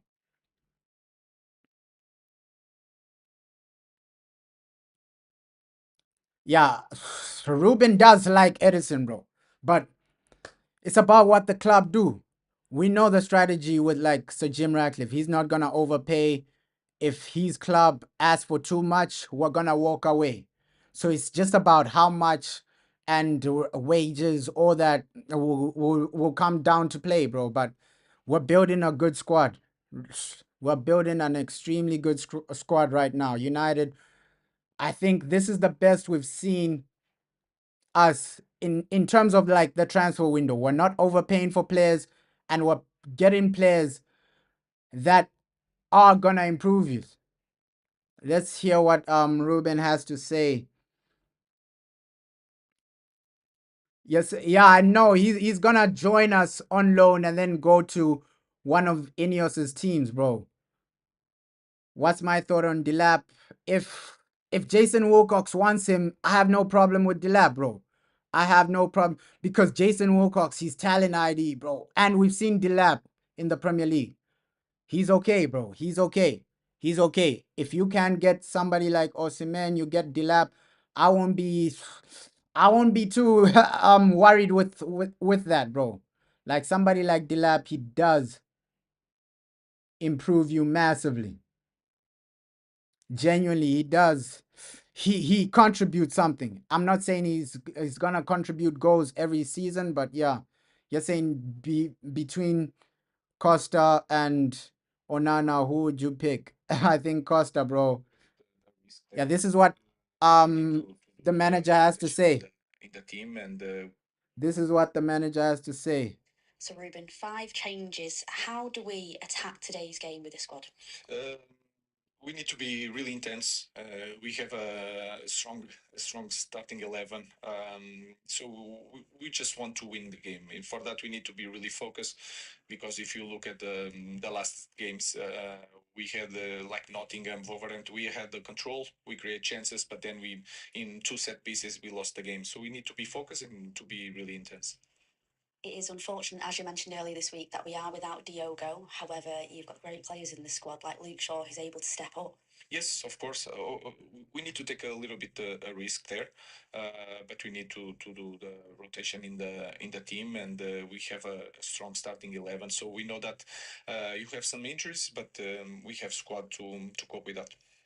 Now, we know that every game is important at Manchester United. However, the next 2 weeks is huge for this club. How do we balance today's game to get ready for Bilbao? We had a full week. They recover. Some of the players didn't play the last game, so we need to put some players to play. Another players are on the bench. So we need to focus on this game. Of course, if something happened during the game, some risk, we will protect the players, because we have also Thursday important game, and we know that our moment. But let's focus on that. On this game, is really important for us to win. So he's saying this game is extremely important, right? He's also he's he's also saying, hey, our previous games, the problem was just scoring, right? We had some type of control in some games, but we're failing to score. We're failing to get the ball in the back of the net, and that's been the issue with Man United: getting the ball in the back of the net, scoring the goals. Let's hope we can get a goal today, man. Premier League, I think, like in the last 3 games we have no goals or something, or 1 goal in the last 3 Premier League games, right? Yeah, 1 goal in the last 2 Premier League games. So Wolves, we lost that. Newcastle, we remember what happened against Newcastle, 4-1 situation. So you can't go 3 Premier League games back to back just losing, just losing, just losing. So let's see what genuinely happens today. I just hope we win. I just hope we win today. The team is good enough to win. I just hope they do deliver, and they just go out there just to give us something. Give the fans something to celebrate. Give the fans something to celebrate today, right? And then after this, it's Europa League, man. After this game, it's Europa League semi-final. So just use this game to build some confidence, right? Build some confidence, build some type of flow before that Europa League semi-final. It's gonna be major, it's gonna be massive. But yo, let's just hope we can do something in this one, right? The mindset for this game should be winning, and then you focus on Europa. By the 60th minute, you should have this game wrapped up, right? That's the perfect scenario. But Bournemouth are a good team, though. Bournemouth are a good team. Last time they beat us 3-0 with a stronger team. They beat us 3-0 with a stronger team. I remember last time Zerski was available, Ahmad was available. So these guys, Bournemouth, they beat us 3-0 with a stronger team. So it's gonna be a hard game today. It's gonna be a hard game. No doubt about it. And it's like the Bournemouth manager, he knows how Ruben Amorim plays. He's like figured out how to beat Ruben Amorim, because if you look back at that game we lost 3-0, they outplayed us, bro. Bournemouth outplayed us. Let's hope it's not the same situation. Like, we got outplayed in December. And credit to the Bournemouth manager. He's our top level manager, man. I think this guy, with a better team, he does a lot. He does a lot. This Bournemouth manager, bro, he's a top level manager. He's a top level coach. I rate him highly. Like, the rating I have for him, I rate the man highly. Highly. You're saying we need to take Bournemouth to the cleaners. Bro, it's gonna be hard. It's gonna be hard for us to beat these guys because we do know that Bournemouth, they've done their thing. They have done their thing this season. They have a good manager, and their manager knows how we play. He knows Ruben Amram like he knows himself. So it's gonna be a hard game. It's gonna be a game of chances, right? We're gonna have chances, but you gotta take them. It's gonna be like last week, a game of chances where okay, Bournemouth might dominate some areas. They might dominate some areas. 10 minutes.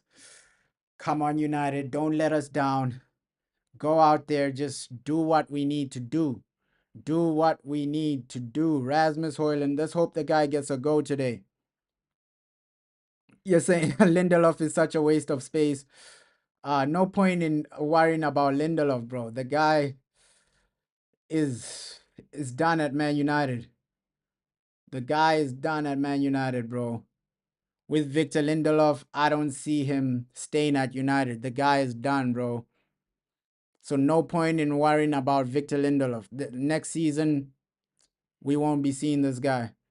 We won't be seeing this guy. Obviously, Premier League are trying to hype up this Liverpool versus Tottenham game right now, but I think United fans, we just want to see United play, right? We're not really focused on what Liverpool are doing, what this other club are doing. We're just focused on, hey, can Man United win a Europa League? Can Man United go to the next level? Right now, I'm so phased out of what Liverpool, Tottenham, all these other teams are doing. I'm just focused on what United, man. Man United. Like, let's hope they can go out there, get the 3 points, get the win, and just win convincingly. Like a convincing win is all I'm asking for today, bro. It's all I'm asking for. Yeah, we don't care about what Liverpool are doing, bro. Just show us the match.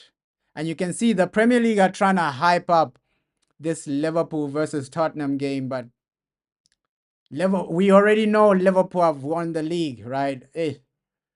And this is what the Bournemouth manager had to say. With the previous, no, I expected the team they've put today. They've gone very strong with the best starting 11, and I'm sure they want to arrive Thursday winning today and having a good performance. And every player wants to be involved Thursday, and for this they have to play well today. So I expect the best United, and I hope we are at our level so we can give them a good game and try to win it. That is what we need. You're facing Bournemouth, a team that has high levels of energy and high pressing. So how do you match that? We have to again to be focused, and we know what to do. We work for that. We know what moments we need to press, what moments we need to keep the ball. So we need to we improve, and we need to take advantage of any minute, not just to improve this season, but especially to next season. And yeah, showtime, man. Showtime. Man United versus Bournemouth. Bournemouth versus Manchester United. I'm going to go like a 1-0, man. It's going to be a close game. It's going to be a tight game, but I think we can get something. If we're defensively solid, we know, Maguire, he's in some great form right now. Lenny Euro, we saw Lenny Euro in the Europa League.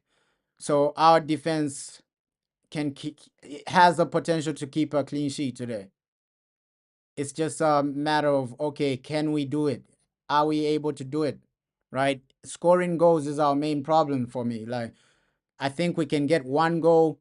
2 goals is a stretch. 2 goals is a stretch. Yeah, both coaches seem extremely confident, bro.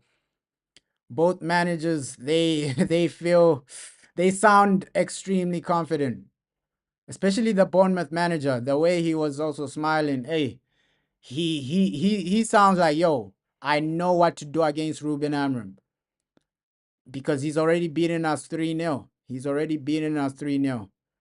So it's not unrealistic to say, hey, he can get something. It's far from unrealistic to say, the Bournemouth manager, he can get something against Manchester United. Let me just get this Google formation as well, because that's the better formation. I just hope we get over the line today. Like, just win. I think that should be the mindset for Manchester United. Just win, right? Just go out there, win the game. Win the game. Regardless of how we win it, we should have a mindset as Man United fans saying, yo, we are Manchester United. We have to go out there, win the game, and play the best game we can, right? 5 minutes. 5 minutes to go. Damn. You can already feel the pressure of this game. After that, Europa League. Come on, Manchester United. Come on, Manchester United. 90 minutes and then Europa League. You're saying Osimhen 340K a week wage. I know we're not gonna pay that though. We're not gonna pay wages like that. I think those are just rumors though. But he will demand a lot of wages, Victor Osimhen. Like the wages, the man would demand a lot, bro. He's gonna demand a lot of wages. No doubt about it. Victor Osimhen, obviously, he's at a point in his career where he feels like he deserves 300K. We know when players reach their peak, they're asking for a lot of wages. They're asking for high salary. The only reason Liam Delap is asking for like reasonable wages is because he's barely had a full season in the Premier League, right? This was his first season in the Premier League, so Liam Delap, he's not gonna ask for too much money. But with Osimhen, he's been playing for such a long time. He's gonna feel like, hey, I need more money. I need something better. I need a better situation.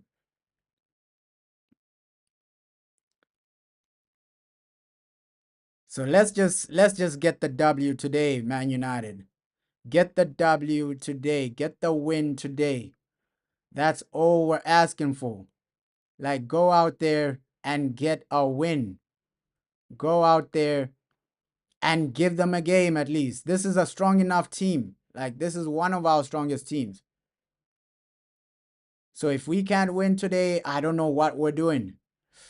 I don't know what we're doing.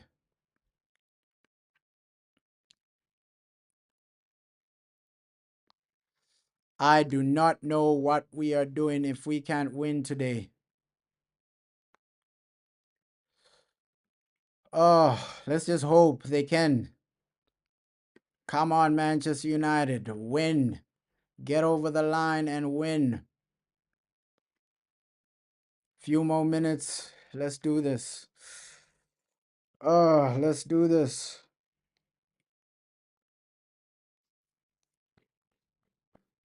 Come on.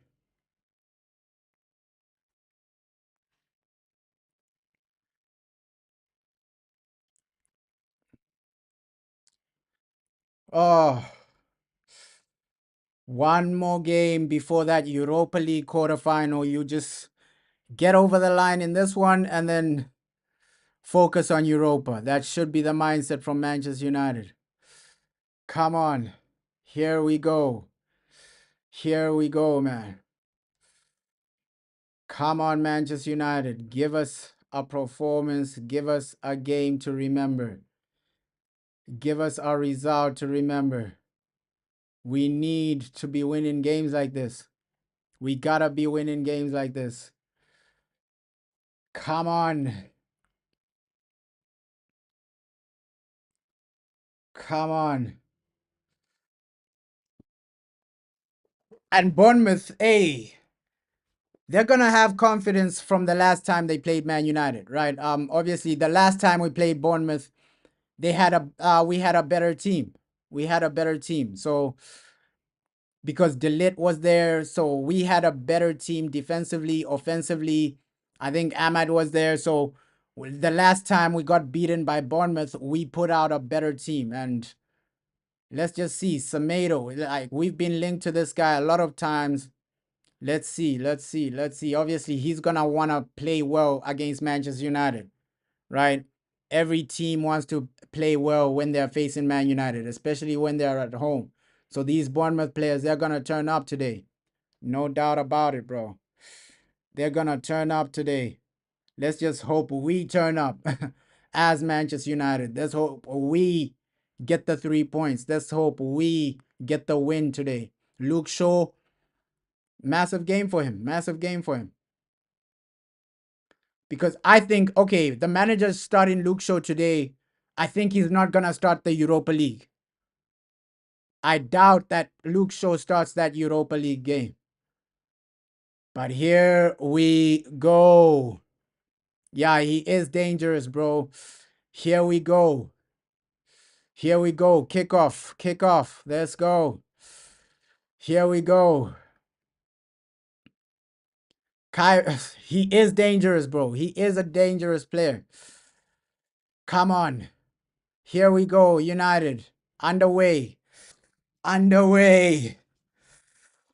Bournemouth have players that can hurt you. They have players that can hurt you. We've seen that this season. And with their manager, bro, I just gotta give him so much credit.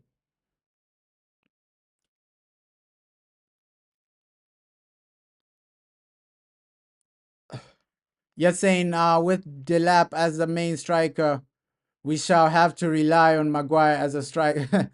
I get you, bro. I get you.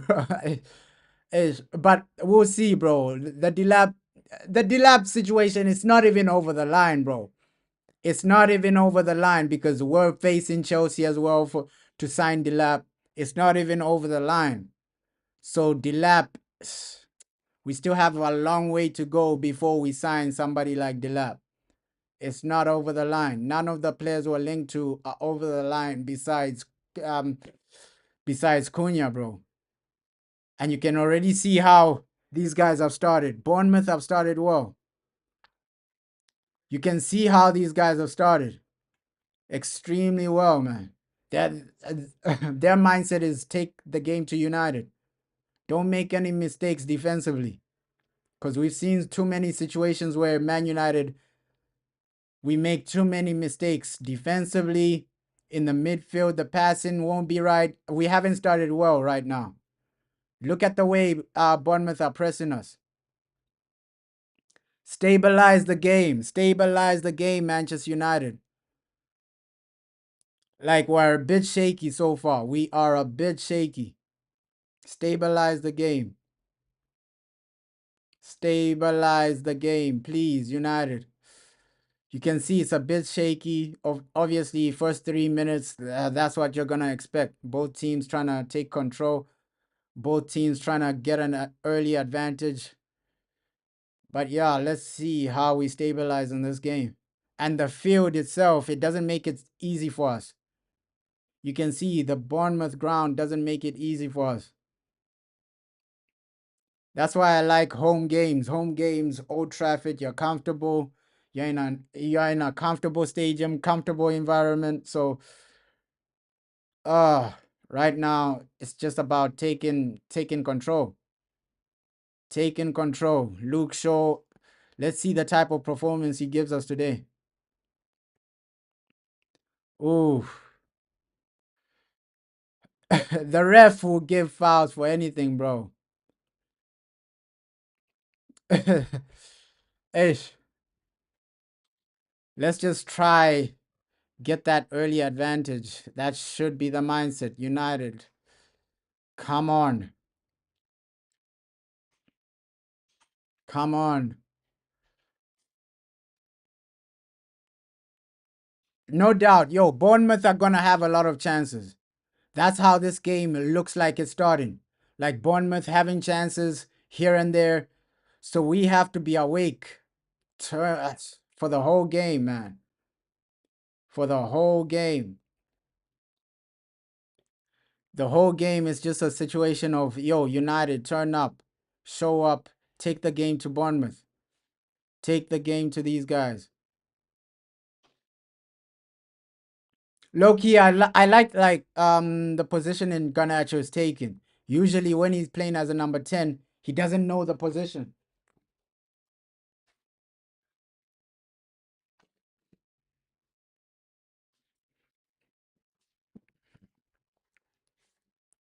Like usually Garnacho is like in the wrong places. The wrong places as a number 10. So right now he started extremely well, no lie. Garnacho positioning, even our foundation. So far off the ball, no complaints. It's just that we need to start attacking because I know Man United, okay, the shape is right now, but if you don't score, that will cost you. We saw that against Wolves, right? You didn't score and then Wolves, they score, then you lose the game. So all I'm worried about is that first goal for Man United. Like possession, all this other stuff, it doesn't really matter because we had possession against Wolves, but we failed to score. So all our mindset should just be, hey, Man United, get that first goal, right? Get that first goal. That should be the mindset. We've seen so many games where, okay, the team is playing well here and there, but you're failing to get the goal. And this is a tactical game already. We can already see how tactical it is. The two managers just trying to gain that control, right? Lenny Yoro, great positioning as well. Harry Maguire, these guys are gonna be worked today, bro. They're gonna be worked today. Come on, come on, come on, United. We gotta do something in this one.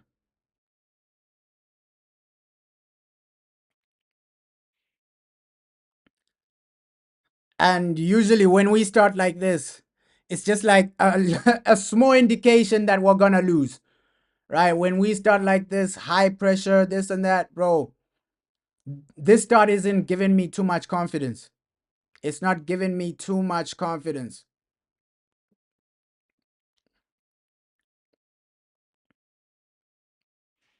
Stabilize the game, bro. We need to start attacking. We need to start attacking. Like when we start like this, it doesn't give me too much confidence, bro. Yeah, we've seen this too many times, bro. We have seen this too many times this season. When we start like this, it ends badly. It ends badly. It's only the games where you start well and you look like, okay, you're taking the game to the opponents. Right now, the situations of the way Bournemouth are keeping the ball in some moments, it's not giving me too much confidence. Even the areas they're getting into, right? If this carries on, they might get that first goal. Yeah, Onana, bro, already onto his shenanigans. That's what I'm saying. The way we started this game is not giving me too much confidence. Onana already on his shenanigans, bro. Ah. So we haven't started the best as Manchester United, right? If you had to analyze like the first 8 minutes, 9 minutes, I think yeah, Bournemouth have been the better team. Just looking at the areas they've gotten themselves into.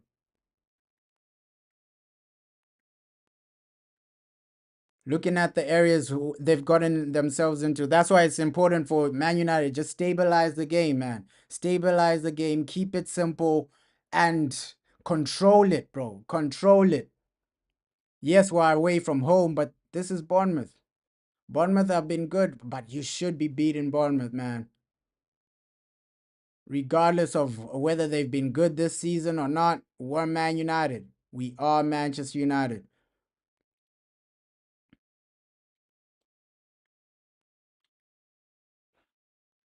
And I don't like this because you're gonna overuse some of these players, right?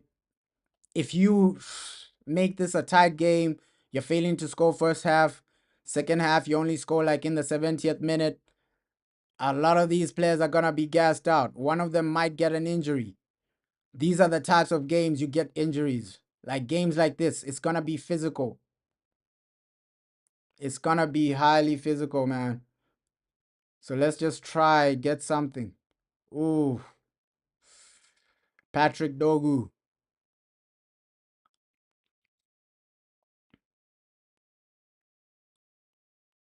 Come on, United.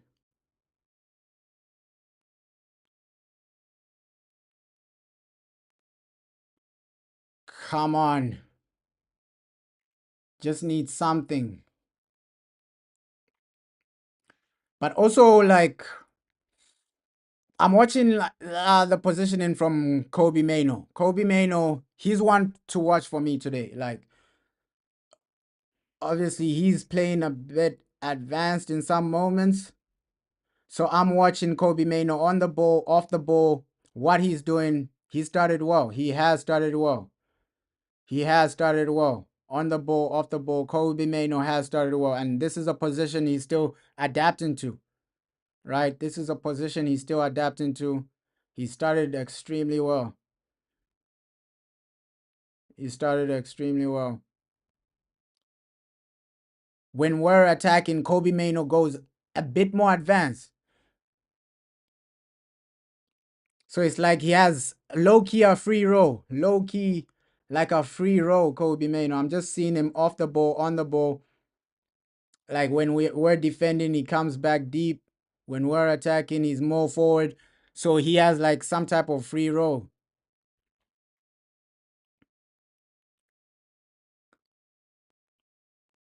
He has like some type of free roll right now.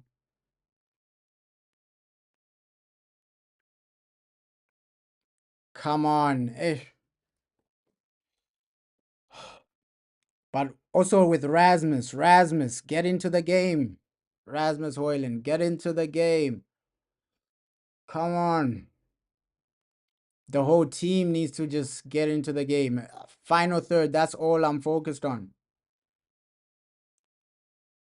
Like our final third performance, it needs to improve from the previous game. Wolves, we saw a situation where you have the ball, but you're not doing anything. You're not getting a goal. Even Newcastle, we only scored one goal. So goals, man, that's the only thing I'm focused on for today. Goals. Can these guys deliver with goals? I come on, United.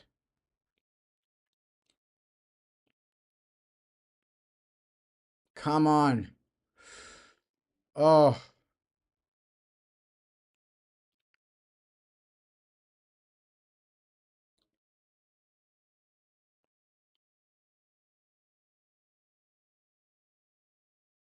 that's why we're gonna need like somebody like Cunha. You can see a game like this, Cunha would have been perfect. He would have been perfect because when we don't have the ball, he offers a lot. When we have the ball, the quality he offers is also a lot. So, somebody like Cunha, I can't wait for that guy to come in. I can't wait for Cunha to come in because he's just a game changer in this one. Come on.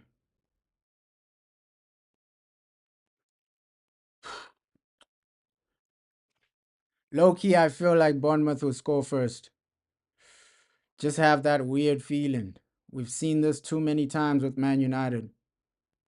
We've seen this too many times. Bournemouth would be happy with this start. Like they're getting into great areas. At least they're getting into our box. Like they'll be happy with this start, Bournemouth. They will be genuinely happy with this start. That's why United, can you at least do something?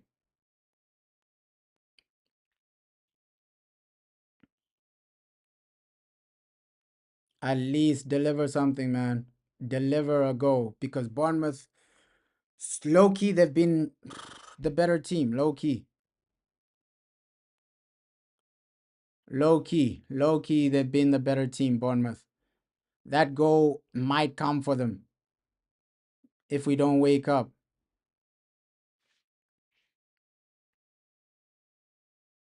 Oh, it's another game where we start like unconvincing. Literally, the passing isn't good enough. Final third, you're not getting into that box there. You're not getting into dangerous areas. I know it's the first few minutes, but hey, it's not encouraging so far. It's far from encouraging, bro. It is far from encouraging. And that's what I was saying. Avoid injuries, bro. Avoid injuries in this game because next it's Europa. We don't want nobody getting an injury. Don't overcommit in the tackles. Come on, guys. Don't overcommit. Just you're risking an injury just to win the ball back. Don't overcommit, man. Do not overcommit. Your next game is way more important than this one.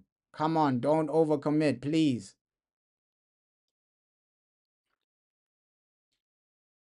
Come on. And you can see Casemiro, we're gonna need this guy. We are gonna need this guy. Semi-final. So don't overcommit. And that's the problem with Casemiro. Every game I like the aggression from him, but he wants to overcommit. And I get that's how Casemiro is. That's how Casemiro is. Every game he will give you 100%, but sometimes he overcommits in tackles and challenges. You're risking a an injury, Casemiro. Come on, bro. Oh,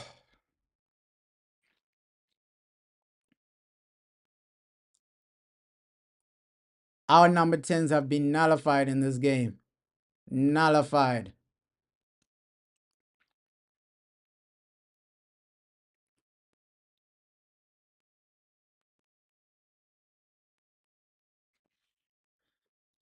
Yeah, Casemiro is an aggressive player, bro. He is aggressive, and we like that about him, but sometimes he overcommits and risks an injury.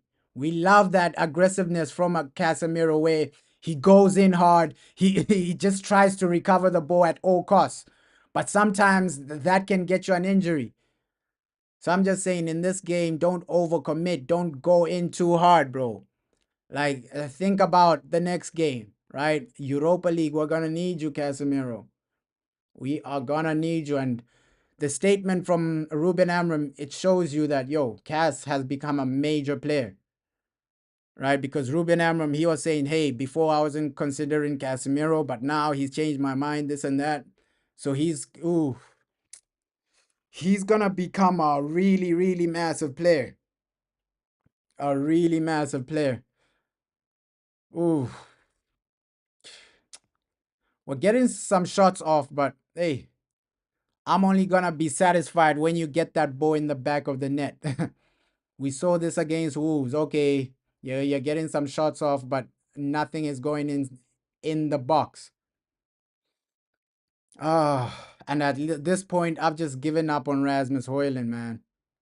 I've just given up on Rasmus Højlund. If you're gonna get Delap, go and get Delap. If you're gonna get Osimhen, go get Osimhen. I think with Rasmus, I've just given up on him because even he doesn't make it easy for himself sometimes. We're playing okay, bro, but with United, bro, it's just about getting the ball in the back of the net. It's just about getting the ball in the back of the net. We've seen this too many times where Man United, yes, you have some good moments here and there, but you're failing to score. So let's just hope the team can get a goal, bro. Let's just hope the team can get a goal, bro. That's all we pray for. Come on, go out there, get a goal so that we can relax. The tension is still there. The tension is still there, man. Oh, I don't know why the manager hasn't been starting him, bro. Like Cheeto Obi, still another game, no starting. Still another game where the manager hasn't really given him a Premier League start. Come on.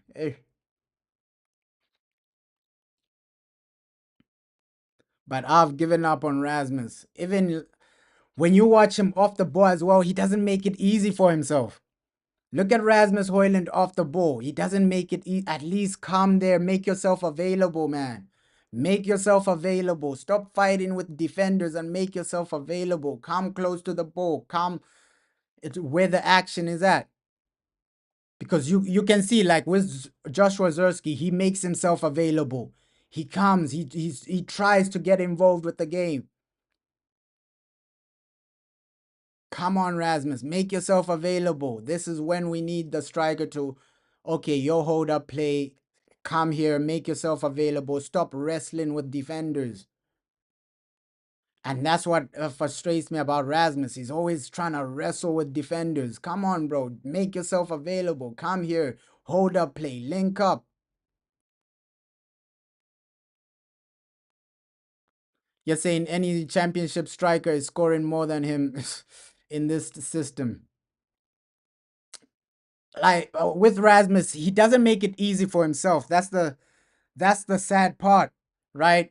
He doesn't make it easy for himself. Yes, the team, we don't create a lot, but you can come in, get involved with the game, come in, start linking up, right? Don't just be invisible there wrestling with defenders. You can see the team needs you to drop in, hold the ball for a bit so that other players can come into the game, right? So Rasmus, sometimes he doesn't make it easy for himself. Sometimes he doesn't make it easy. That should have been a red card, bro.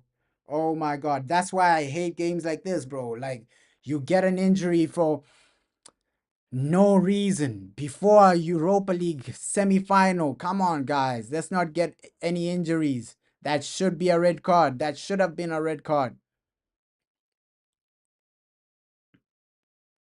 Yeah, like with Rasmus, the IQ in the game isn't there, right? The IQ isn't there. That should have been a red card because that tackle, bro, you can injure somebody long term with that, bro. That should have been at least a red card. You can see the boot was high foot as well. Like if that was Man United, he gives a red card. That should have been a red card, bro. That tackle, nah. That should have been a red card. That's dangerous play right there. You can injure somebody like that, bro. That should have been a red card for Adams.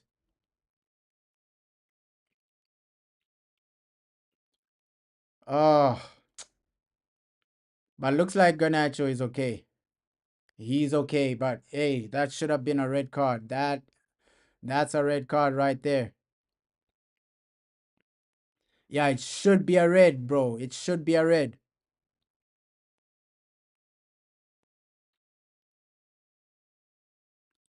Yeah, the fans have had enough of Rasmus, bro. It's better to just sell him instead of like loaning him out. Loaning him out. The way the game is going, it looks like Bournemouth, man. I just have that feeling that Bournemouth might get that first goal. Like, that's how this game is going. We haven't started well. This hasn't been convincing for me. Ah, just when I say that Bournemouth score, man. 1-0. Disappointing. Disappointing. Semenyo. Oh my God. The guy we're linked to is the guy scoring. The guy we're linked to is the guy scoring. The guy we're linked to is the guy scoring. 1-0, man. Oh my God. I hate situations like this. And you could see that, yo, we haven't started convincingly, bro. We haven't started convincingly. Ish. 1-0. This Bournemouth manager, the thing he knows how to press us. You saw how they recovered the ball. It's like the Bournemouth manager knows how to play against us. Look at how they triggered that press. Look at how they know how to trigger the press from us. Patrick Dogu, they got the ball and then instantly, they know how to trigger the press with Man United. This Bournemouth manager knows us so well. That's what I said before the game. Like, that's how he beat us 3-0 in the first leg at Old Trafford. The Bournemouth manager knows us so well. He knows how to trigger the press when it's Man United. He knows how to trigger the press. Extremely disappointing to go down, man. You can't lose home and away to Bournemouth. Ah, yeah, rather than get Osimhen, then we just need a striker that can deliver, bro. Ah, poor way to start the game. Poor way to start the game. Semenyo, the guy we've been linked to, is the guy that gets that goal. Ah, not too convincing from Manchester United. And even attacking wise, we're not doing anything substantial, bro. This Bournemouth manager knows us extremely well. If you see off the ball the way Bournemouth are pressing us, just it's organized, bro. This was organized by their manager, bro. He knows, okay, when this player has the ball, you start pressing. He knows our weakest links, bro.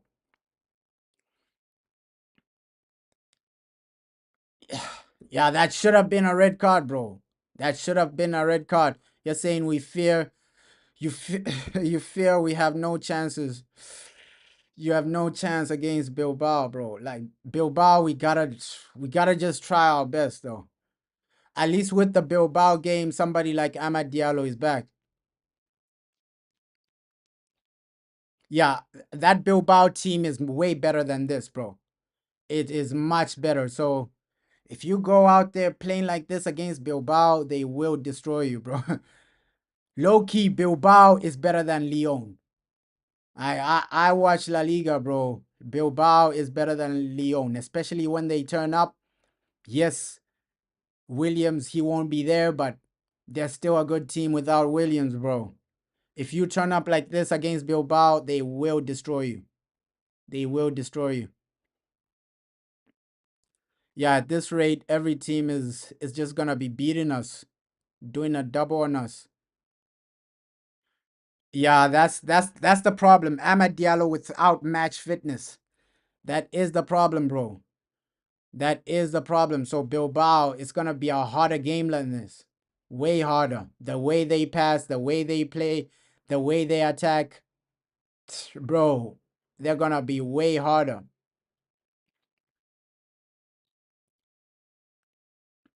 Oh,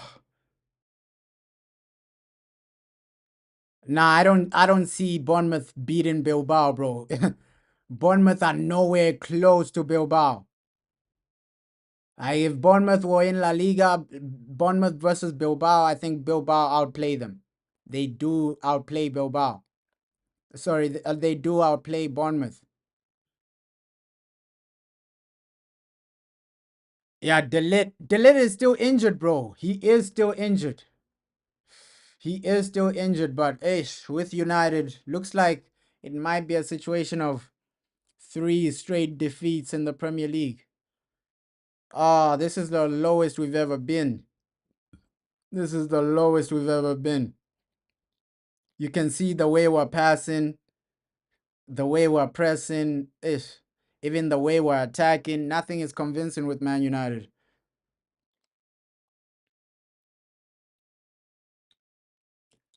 Nah, nah, nah, nah, nah. Bournemouth in La Liga, they'll get fried, bro. They will get fried. Sevilla are frying them. Bournemouth in La Liga.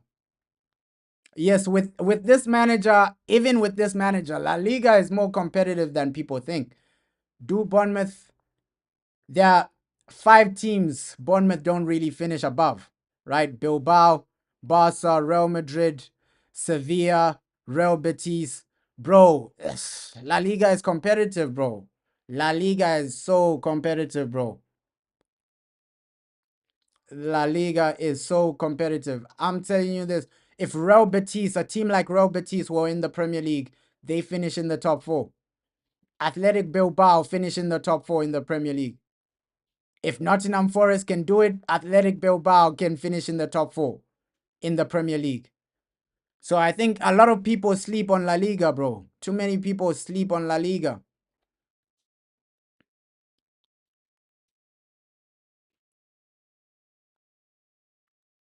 Nah, if Bilbao were in the Premier League, they finish in the top 4.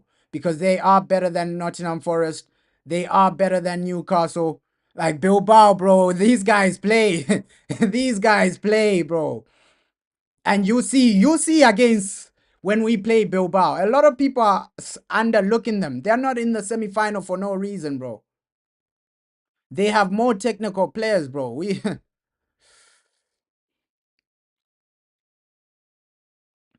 Yeah, bro, that game will be difficult, Bilbao, bro. Either a draw or a loss, bro, because they are a better team than us. Like currently, they are a better team than us.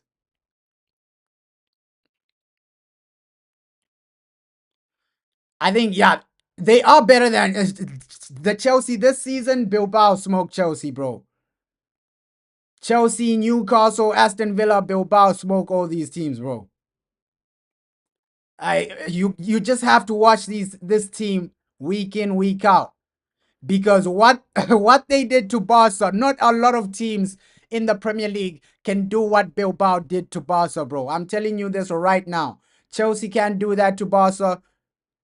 Like what they did to Barca and Real Madrid, Bilbao, bro. Not a lot of teams can do that. Not a lot of teams can do that. Not a lot of teams can actually do that.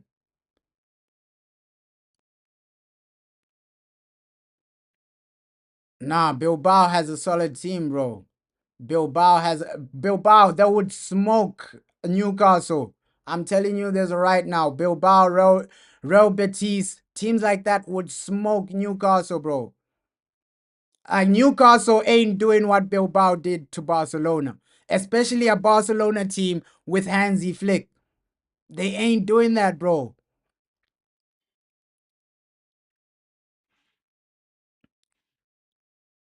But this game looks like Man United, bro. We keep underperforming. We keep underperforming. United, we keep underperforming ourselves. Like it's been so lackluster with Manchester United. It's been so lackluster. Hey, because Bilbao, bro, these guys, they beat a Roma team. Roma, bro. Newcastle ain't beating Roma like that. The way Bilbao smoked Roma, bro, Newcastle ain't doing that.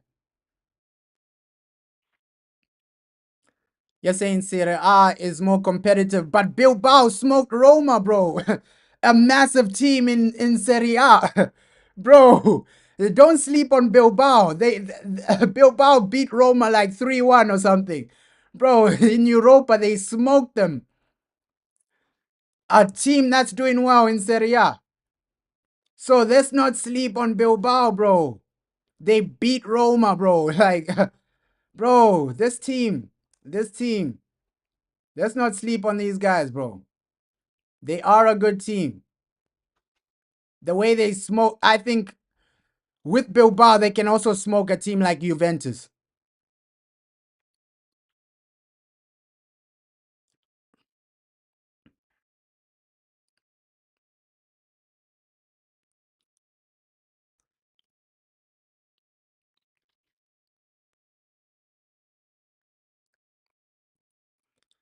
Yeah, with Bilbao, they play together, bro. They play as a team, right? They play as a team, bro. And their manager is really good.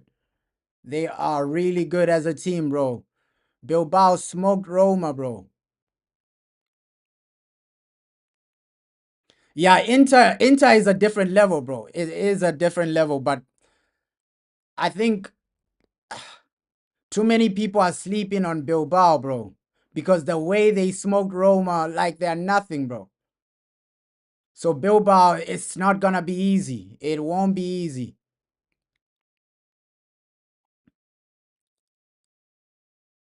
You're saying La Liga isn't a competitive league, but most La Liga teams that would smoke any Premier League teams.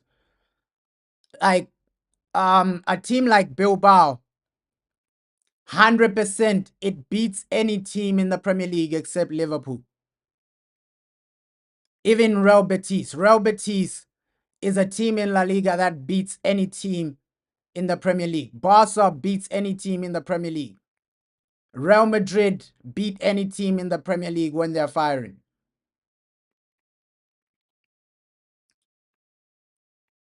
How many teams in the Premier League can beat any team in La Liga? Right? Newcastle, they ain't beating Barca or Real Madrid. Only Liverpool, Arsenal right now can beat both Barca and Real Madrid. But let's not sleep on these guys, bro. Let's not sleep on these guys. Right? Next week we can beat Athletic Club, but they're not a basic team. Some people think they're a basic team. They're not really a basic team, bro. They play good football together. They bro, they pass it around extremely well. So it won't be an easy game. Ooh, Kobe, man. Just the same situation with Man United, bro. We're failing to get the goal. We're failing to get anything in this game. This game has been disappointing, bro. This game has been disappointing.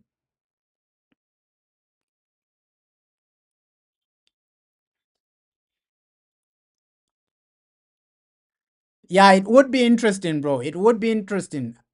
It would be interesting. Like, if you did like a La Liga combined and a Premier League combined, let's say La Liga and Premier League just united, right?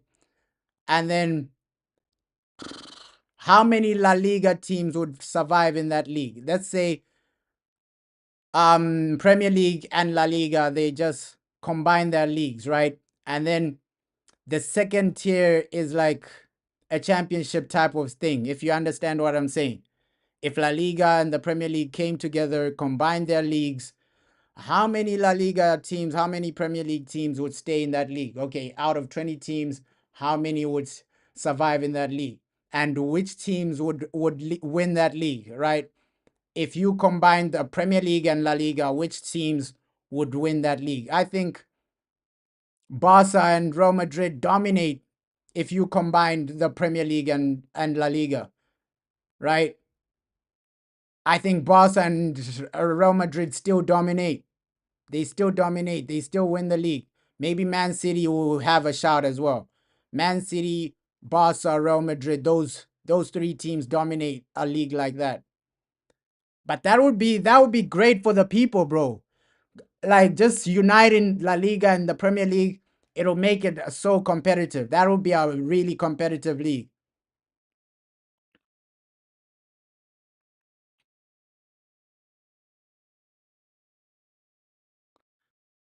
Nah, bro. Leganes are smoking Ipswich, bro. Leganes are smoking Ipswich. But that's what I'm saying. It would be interesting if they combine both of those teams.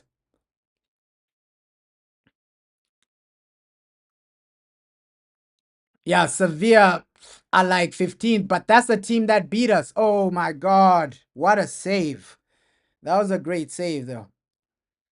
Pressure from Man United. Pressure from Man United. We're still looking for that equalizer. Some good pressure from Man United. What a save that was. Some great pressure from Man United. Oh, what a save that was.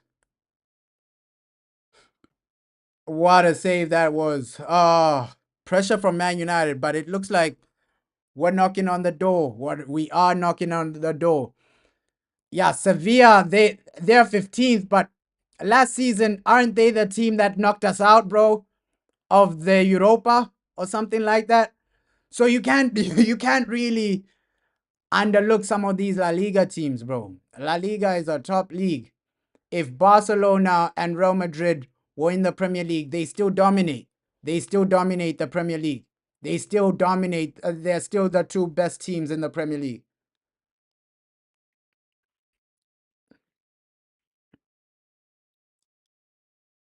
Yeah, they have more power in terms of like finances. In terms of finances, for sure, Premier League has more financial power. But I'm just saying, hey, Real Madrid and Barcelona are only dominating La Liga because they are that good, bro. They are that good. If Real Madrid and Barca were in the Premier League, they still dominate the Premier League. They still dominate the Premier League, bro. Like Barcelona, they beat any team in the Premier League, especially with Hansi Flick. Real Madrid, they beat any team in the Premier League. So they still dominate. Those two teams dominate in the Premier League. They still dominate here, bro. They still dominate here.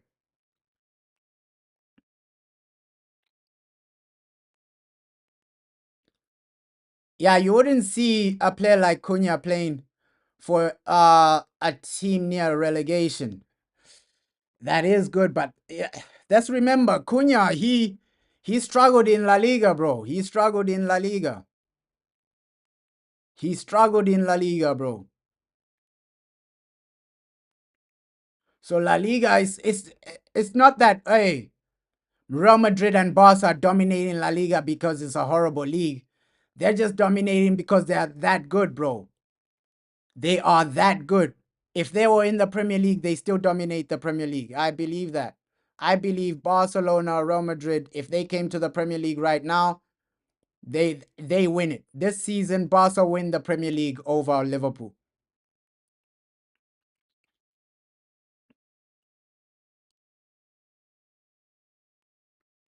Bundesliga teams would give Premier League. I don't believe that, bro. But hey, these are great conversations to have. That's why I think, hey, if they start something like the Super League, these debates would no longer exist, right? Super League is just the best teams in the one league. And if we saw something like a Super League, I think Barcelona and Real Madrid still dominate that.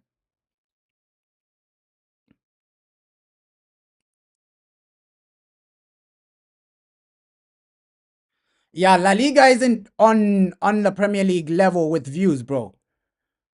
But I'm just talking about quality of like Real Madrid and Barca. Real Madrid and Barca, they dominate any league in this world, bro. We gotta keep it real. They're not dominating La Liga because it's horrible. They're dominating because they're that good.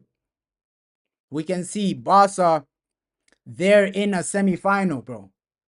They're in a semi-final. The team that won the Premier League failed to reach a semi-final of the Champions League.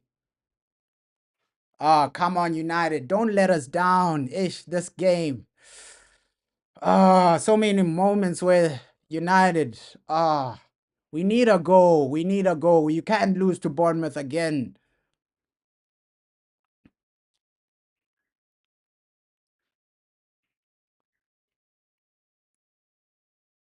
Yeah, I would also have that, bro. I agree with you on that. That's why let's see how football actually develops because I think the Super League will actually happen. I think that's gonna happen. I don't know what people are thinking. I think that Super League that might just happen. And in a Super League situation, which team dominates? Which team does really win the league? Right? Is it Premier League teams? Is it Bundesliga teams like Bayern? So it's a great conversation to have. It's a great conversation to have. Yeah, even Anthony struggled in the Premier League, bro. Yeah, each league gives you something, bro. Each league has like a distinct style of play, and it would have been interesting if the Super League happened. Which club, which team would dominate? Right? Is it Barcelona, Real Madrid? Is it what's this? Bayern Munich? Is it Juventus, Inter Milan? Is it Liverpool, Man City? So that Super League conversation, it's okay to have a conversation like that, right? Obviously, the Super League, some people are saying, hey, it's bad for football, right? It's bad for football because the lower league divisions won't really eat. But low key, I think that Super League might just happen. I think that Super League might just happen. They're still pushing for that. Yeah, Serie A is the most tactical, like the tactical aspect of Serie A. That's why I'm saying, okay, if a scenario of a Super League happened, You combined all these. What genuinely happens after that? You combine all these leagues, the best team from every league. For the fans, that's entertainment. That is entertainment because we've seen the Champions League this season, right? Especially the Champions League, the new format, for the league table. That was entertainment for the fans, bro. And that's why I like the Champions League, the new format. It's entertainment for the fans. We're seeing who's really doing what, right? Liverpool, they dominated the Premier League, but did nothing in the Champions League. So we can see which team is really on smoke, which team is really doing what. Because a team like PSG, people say, hey, they play in a Farmers League, but hey, they're in a semi-final now. So you can never judge a team based on the league they play. This ref is a disgrace, man. This ref is a disgrace. But United haven't been too convincing. United haven't been too convincing today. It's been below average, bro. Below average. The game isn't what we wanted to see. Yeah, I know a lot of people wouldn't want the Super League to happen. That's why I like the way the new Champions League format is. The new Champions League format, it shows you which team is really doing what, right? It shows you which team is really delivering. It shows you which team is really turning up. So this new Champions League format, bro, it's the right format. It is the right format. And yeah, some countries wouldn't feel the same, right? It wouldn't feel the same. That's why I think the Champions League is the Super League. I do think this new Champions League format is Garnacho shot wide. Garnacho shot is wide. Ish. We should have had at least one goal. At least one goal in this half. At least one goal in this half, bro. Ish. I don't know how we haven't scored at least one goal. Oh, disappointing that we're going into halftime losing. Disappointing that we are going into halftime losing. Yeah, maybe that was their purpose. That was the idea. Like, hey, Champions League is the new Super League, and it gives you better games in the group stages. You have better games in the Champions League, right? Before you aren't seeing a Juventus versus Man City in the group stages. You aren't seeing Real Madrid versus Man City. You aren't seeing games like that in the group stages. So low key, the Champions League is the Super League. It is the Super League now.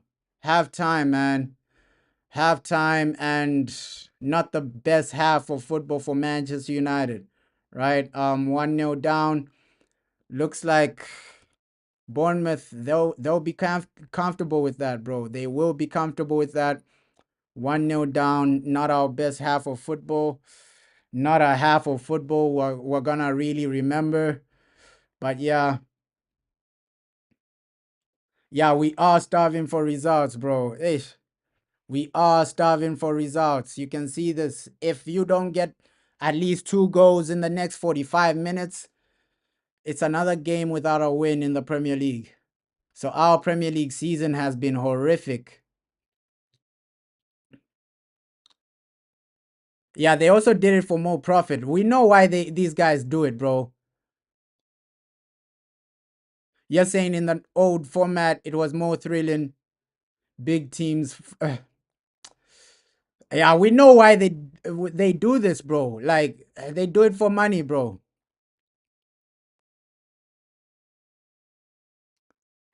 Yeah, the next generation will be like Liverpool, Man City fans, and you can already see it, bro. You can already see it. You can already see it. Like the young generation, they're just supporting Man City, Pep Guardiola, all these teams, bro. Yeah, Onana, bro. Ish. Not the best half of football for Man United. Like, we're starving.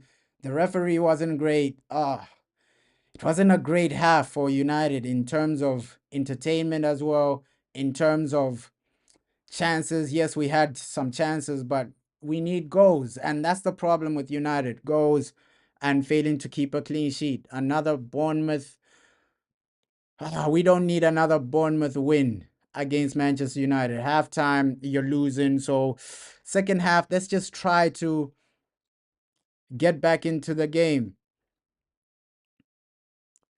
Yeah, it would be glory hunting, but hey, these guys are kids, bro. These guys are kids. These guys are kids. Maybe some of them are 12 years old. They see Man City winning trophies. They see Liverpool winning trophies. So naturally, they're going to support them as kids, bro. Naturally, some of these guys are 9 years old. They're seeing Erling Haaland on FIFA, things like that. So they're going to support these teams. They're going to support Man City, right? They're going to support Liverpool. They see Man City winning a treble, this and that. The kid is just 9 years old, 10 years old, 11 years old. He's seen Man City lift so many trophies. It's obvious that he's going to start supporting Man City. I wouldn't call it glory hunting because they're so young, bro. They are so young. That's insane. Currently, we are 15th. You're saying Mark Gober is still talking about Erasmus Hoyland service. It's not about service, bro. Like with Hoyland, he needs to do a bit more to get into the game, bro. Get into the game. Wow, Wolves have 3 more points. Let me, yo, Wolves have 3 more points. Like, wow, United. Wow, wow, wow, wow, wow, wow. Yeah, we're currently 15th. If Tottenham win their game, we're gonna be 16th. And realistically, we can finish 17th in the Premier League. That can happen. That's crazy, bro. Realistically, we can finish 17th in the Premier League. Thank God that we were far away from relegation, but finishing 17th, Manchester United, that's embarrassing. We're currently 15th and only a few points from 17th. That's embarrassing, man. That is embarrassing. Oh, yeah, Wolves are getting like 6 wins in a row, but we can't even get like 2 back-to-back wins in the Premier League. You're saying Garnacho should go back to Atletico. He's trash. With Garnacho, bro, I'm just on the mindset of we just need to use his money to get better players, bro.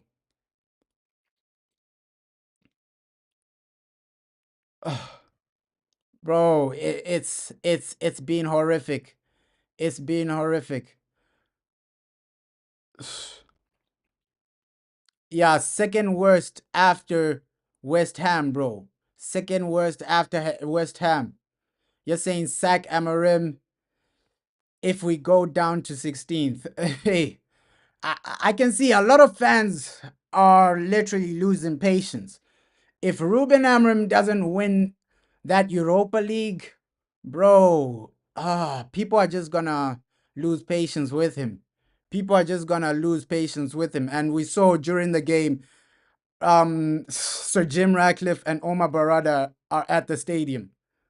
So you're watching this and thinking it's good enough. It's crazy, man. You're saying then hire who weighs 20 million to sack him again. It hasn't been the best season for us, bro. It hasn't been the best season. So I'm gonna judge Ruben next season, right? Of course, some fans are saying right now you gotta sack him. This is not good enough. How are we 16th? How are we 15th? How are we almost 17th? You're saying you don't care. Sack him. He is worse than Eric Ten Hag. I understand your frustration, bro. I understand your frustration. Being 16th, you're losing to Bournemouth, getting dunked on every week in the Premier League every week. We're losing, we're holding an L. I understand your frustration. Obviously, my mindset is, hey, Ruben, just win Europa. You win Europa. Can you win Europa?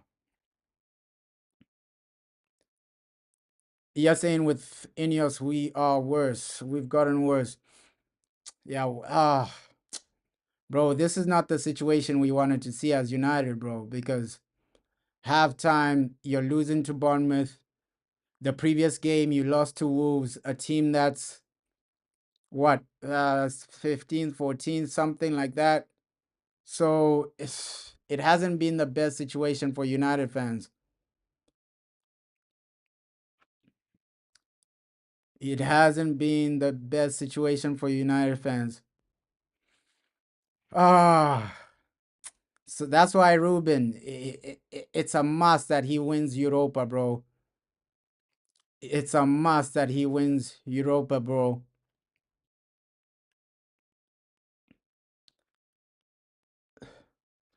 You're saying how is he worse than Ten Hag? This is Ten Hag's team and Ten Hag's players. Yeah, ish. Let's see what Ruben does next season because the situation we're in, it's depressing, bro. It is depressing. We're in a situation where obviously the fan base is gonna be split a lot, especially if Ruben Amorim doesn't win Europa League. That's when a lot of people want him to go. Yeah, say, hey, the only team we can beat is Southampton and Leicester City. Hey, in the Premier League is depressing, bro. That's why I'm saying, hey, bro, we just have to phase out of the Premier League. Like right now, it's just a situation where you phase yourself out. I'm coming. Oh.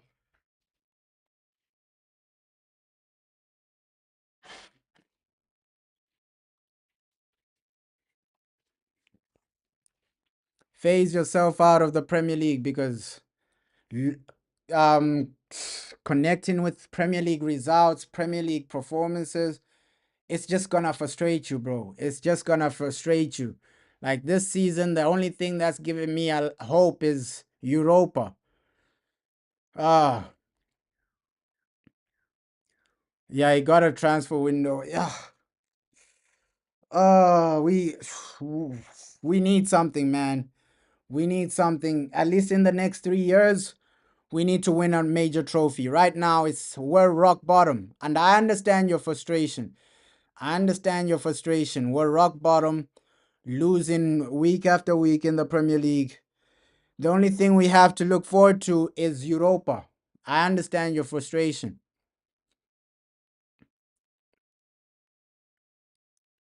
You're saying if we think we're gonna win a game on Thursday, you're having a laugh, bro. I'm not under looking like Athletic Club, like Athletic Bilbao. I know that's gonna be a hard game, especially if you play like this. You're gonna lose it 100%, bro. 100%. We saw how they beat Roma, and the Roma are better than Bournemouth. Like Athletic Club are a good team, bro.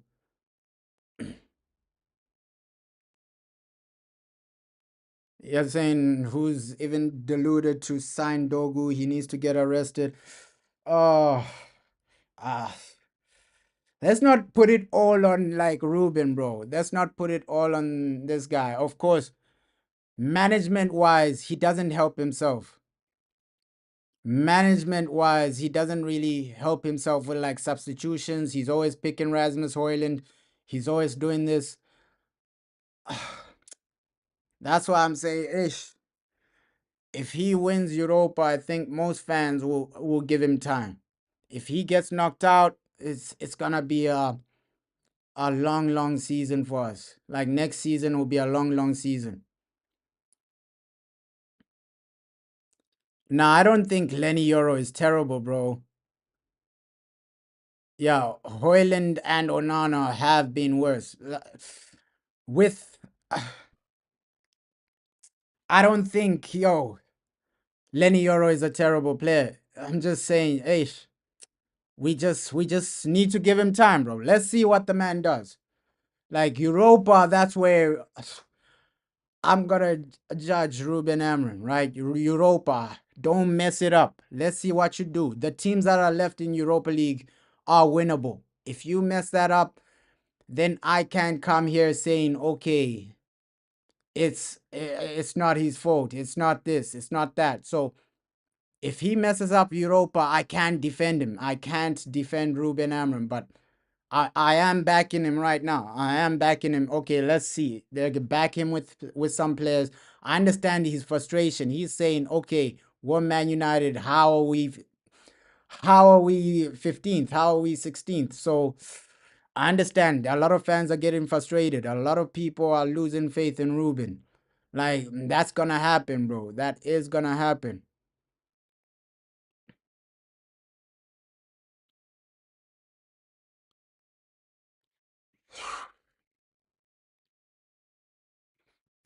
Yeah, I don't think every player is terrible, right? We just need to realize that, hey,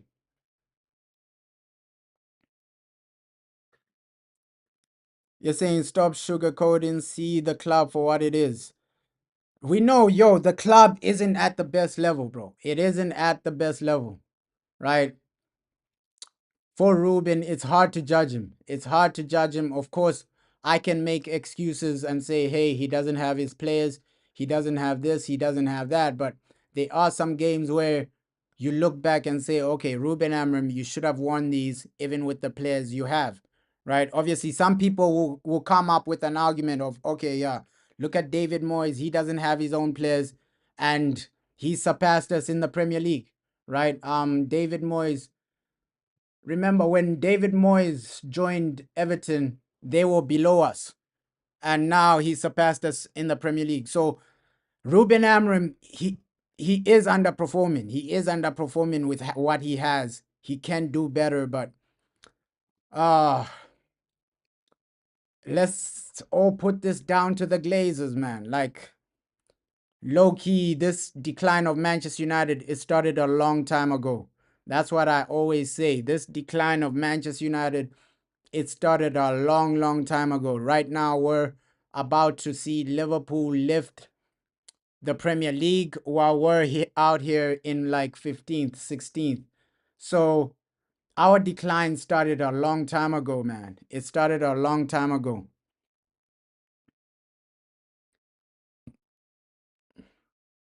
You're done with hyping up United players.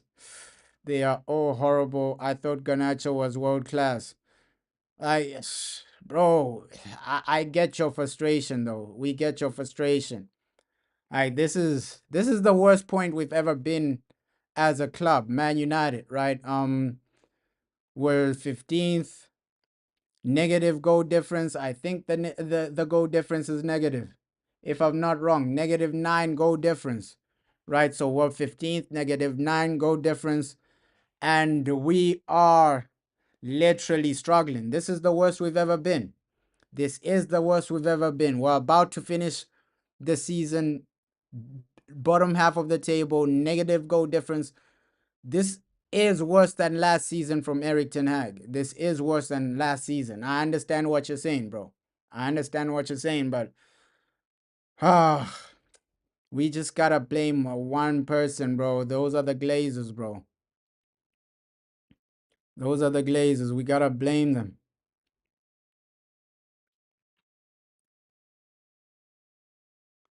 You're saying you're watching Lamine Yamal ball yesterday, and now you gotta watch Garnacho. I understand. With United, we're not inspiring, bro. Even the football we're playing right now, that first half, it wasn't the best first half, right? I think we can progress.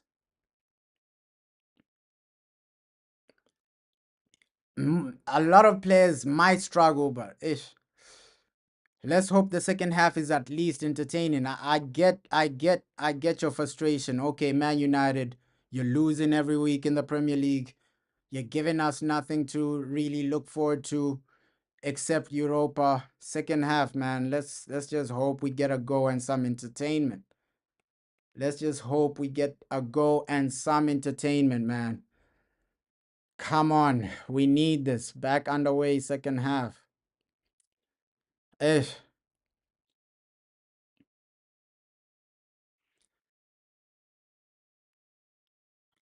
come on, United. At least,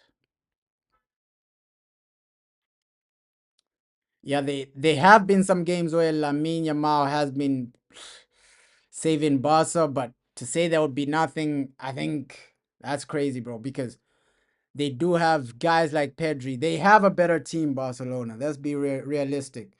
Pedri, Frankie De Jong. in the midfield, that's better than our midfield, bro. Maybe our defense is better than Barca's, but our defense isn't really showing that they are better based on the goals we're conceding, bro.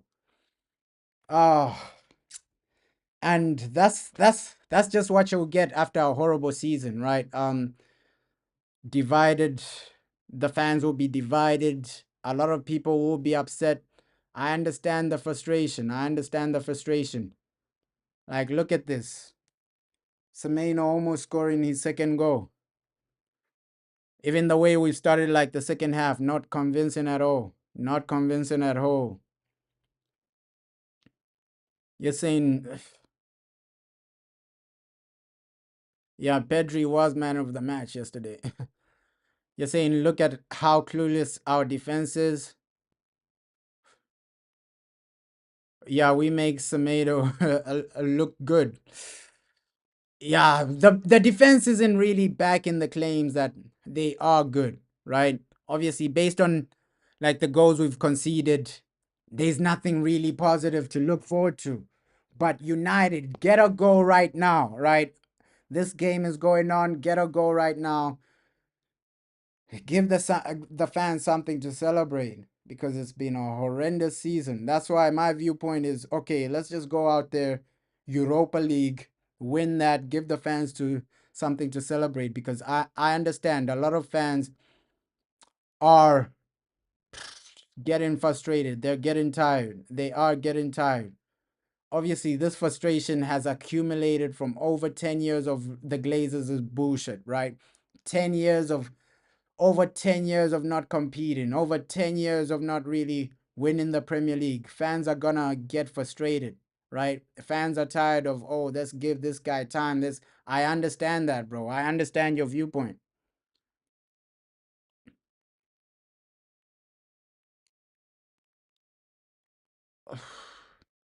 But we need a goal immediately. Come on, United. We need a goal immediately. We need a goal immediately. And second half, Bournemouth have started on smoke, bro. They could have had a second goal. They could have had a second goal. This game is just below average for United, bro. Like, we're getting outplayed even in the second half. Look at this. Look at this. Bournemouth just outplaying us right now. Oh,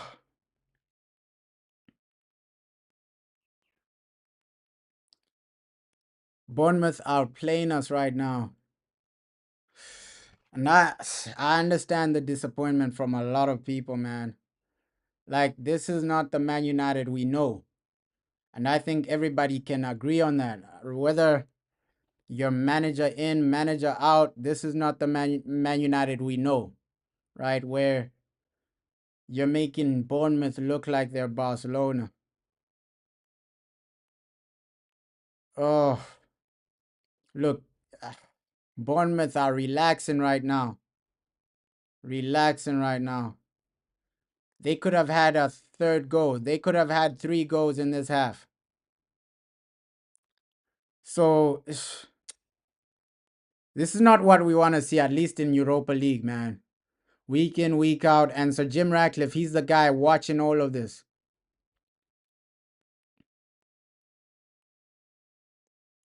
Yeah, Ten Hag did sell him.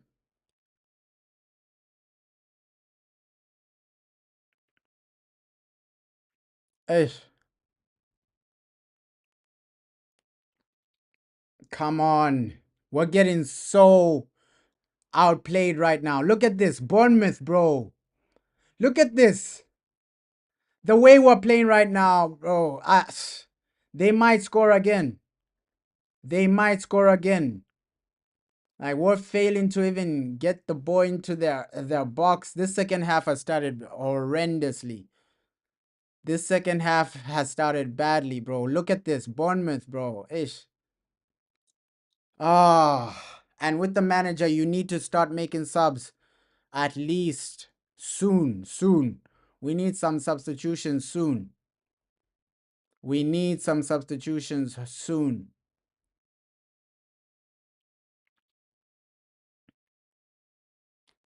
We need a substitution soon. We can't keep going on like this week in, week out. You're making guys like Bournemouth embarrass you. And I said this before the game. Yo, the Bournemouth manager, he knows us extremely well. They've upped their level. Now we're a bit nullified. You need some subs. You need some subs. I think Garnacho needs to go off. Like, bring on Mason Mount or something. Garnacho needs to go off. And just bring in some new life, man. Some new life. Our attack is barely having an effect in this game. Come on, week in, week out. This is what you're delivering for us in the Premier League. Yo, this is what they're delivering for us in the Premier League. Week in, week out. We're getting battered. We're getting embarrassed in the Premier League.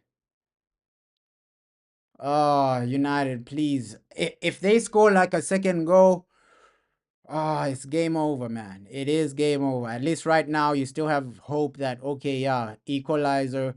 After an equalizer, you can get the second goal. But if they score the second goal, Bournemouth, it's game over. Because the way we're getting outplayed, it's a bit embarrassing, man.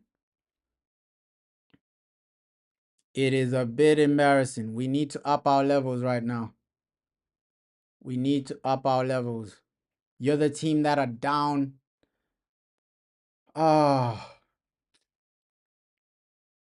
another corner. Another corner for Bournemouth. Yo.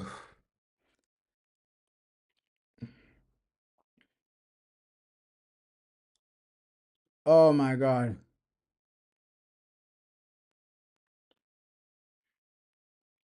Come on, United. One goal is all we're asking for. This season has been pathetic, man. Especially in the Premier League. It's been pathetic. Especially in the Premier League. Oh my God. We are just getting embarrassed week in, week out. I think a lot of fans, we're just tired of losing, especially in the Premier League. Week in, week out, you're just losing. Week in, week out, you just know that, hey, you're going to get dunked on.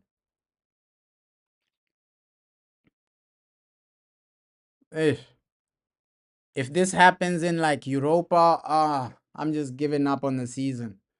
If we lose in the Europa, I'm just giving up on the season because week in, week out, it's the same thing, man.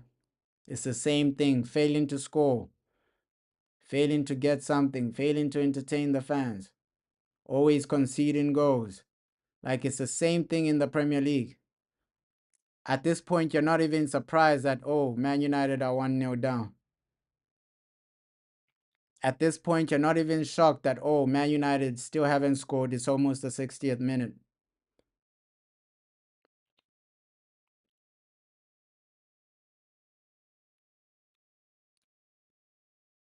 Come on, man.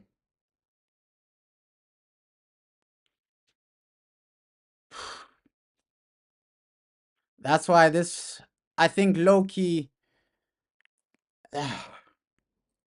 just the structure of United needs to improve as well, right? I'm happy with Jason Wilcox, but the people around Jason Wilcox as well need to improve because I don't know who's scouting some of these players, man. Who scouted some of these players, man? Ish. I don't know whose bright idea it was to say, okay, Rasmus Hoyland, he lacks experience. Let's pay over 70 million for him. So the scouting department needs to improve as well. You can see the type of money we used to spend. Like it set us back massively. It did set us back massively. Garnacho, oh my God. Oh my God, you gotta get that on target, Bruno. It was offside, but ish.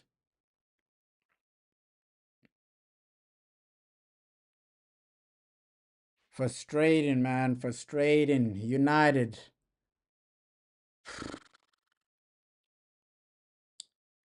Great play there, but you're failing to keep it on side.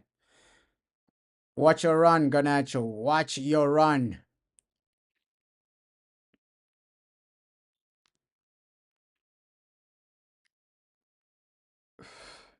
Watch your run.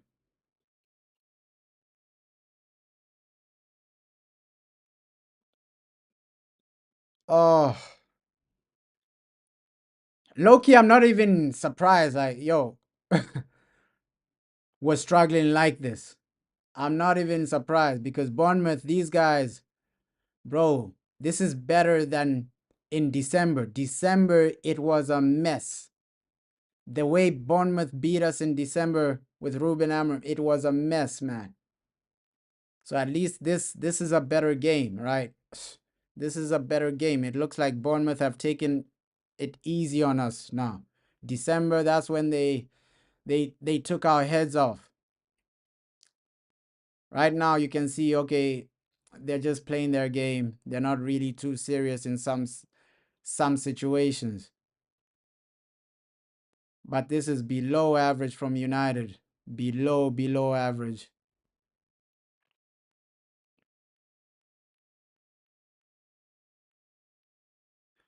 Yeah, we do deserve our place, bro. Like, and this is just accumulation of time, right? Week in, week out, you have people on top that don't really want change, bro. They all they want is money, right? That's what I'm seeing from Sir Jim Ratcliffe. Low key, if he wanted change, he would have gotten rid of the Glazers, man. He would have gotten rid of the Glazers. Oh my god. The enthusiasm for United, bro. We just keep losing. We keep getting dunked on.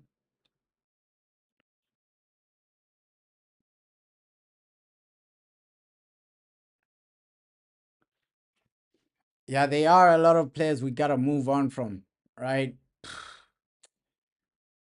We will move on from these guys, but bro, it looks like it's another day you're losing. Another game you're underperforming. Another day. A club like Bournemouth, come on, United. Bournemouth are the team that are literally causing you problems, causing you headaches.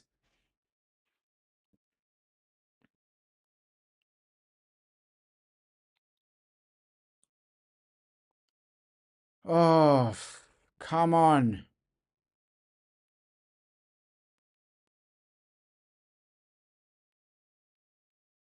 Ish. That's why uh, this game, Ruben has to manage it a bit better. Like, substitutions need to happen. You can see the players that are playing right now, they're not offering anything.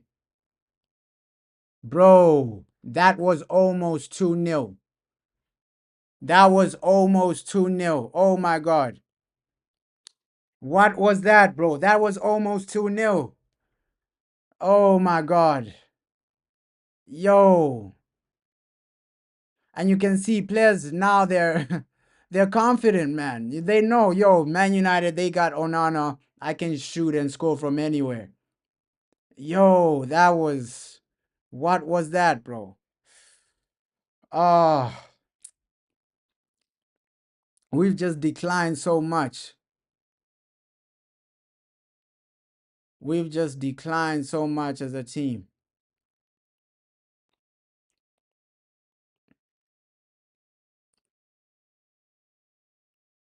We have just declined so much as a team. Bournemouth, realistically, in this second half, they should have had at least 2 goals. It should be 3-0 right now.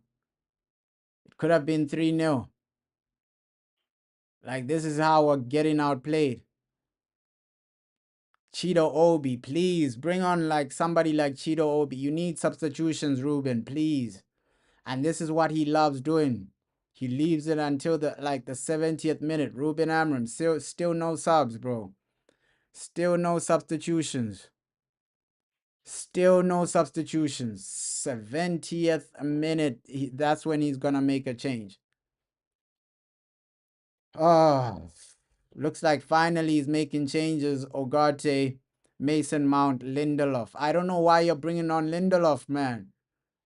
We need to win this game. You're bringing on Lindelof. Oh my God. Like Ruben, man. Ish. Maybe he's throwing this game away, right? Maybe it's a situation of, okay, it is what it is. Let's focus on Europa. But why are you bringing on Lindelof, man? To do what? We're 1-0 down. We need a goal. And your answer is Lindelof. Come on, Ruben. Oh,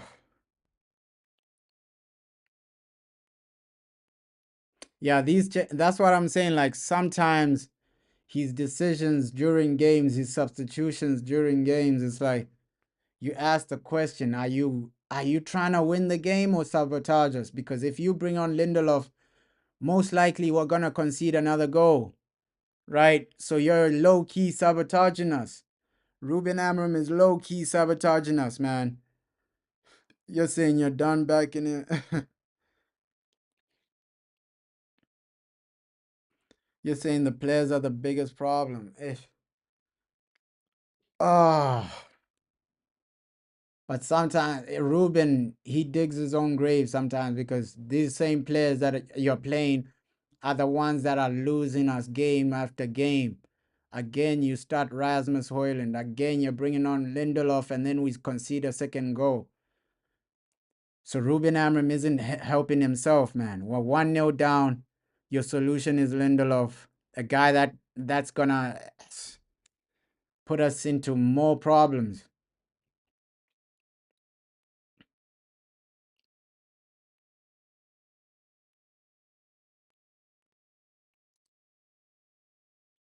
Oh,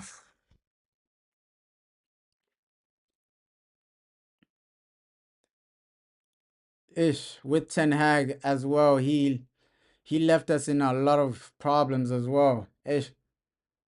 So we're just facing so many issues as a club, right? Board level wise, you got issues. Players that are not good enough, you got issues. Like, it's like every aspect of our clubs, there's a problem to think about. There's an issue to think about.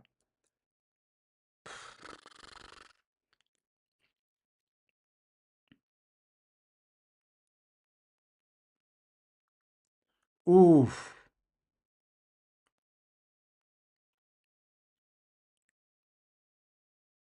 Come on, get a goal. Ugh. Even when we're attacking, it's not convincing. Bro, even when we're attacking Man United, it lacks. It's not really convincing. Attacking, like, it's so disorganized. The passing is disorganized. Pressing is disorganized. So today has just been a horrendous game, bro. Horrendous game. Casemiro, Kobe Mano out. Oh my God. Casemiro, Harry Maguire, Kobe Mano out. Let's see if this gets us a goal, but the way the game is going, it looks like we might just lose this game. Either a draw or a loss. Let's just hope this team doesn't do this to us in Europa because, oh, alright, bro. Ish. Let's just hope we don't lose Europa. Oh my God.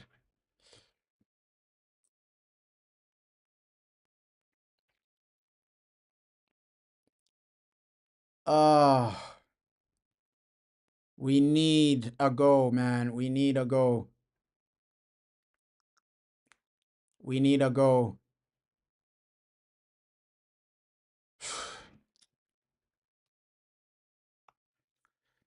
Oh, 25 minutes to get something, to rescue something.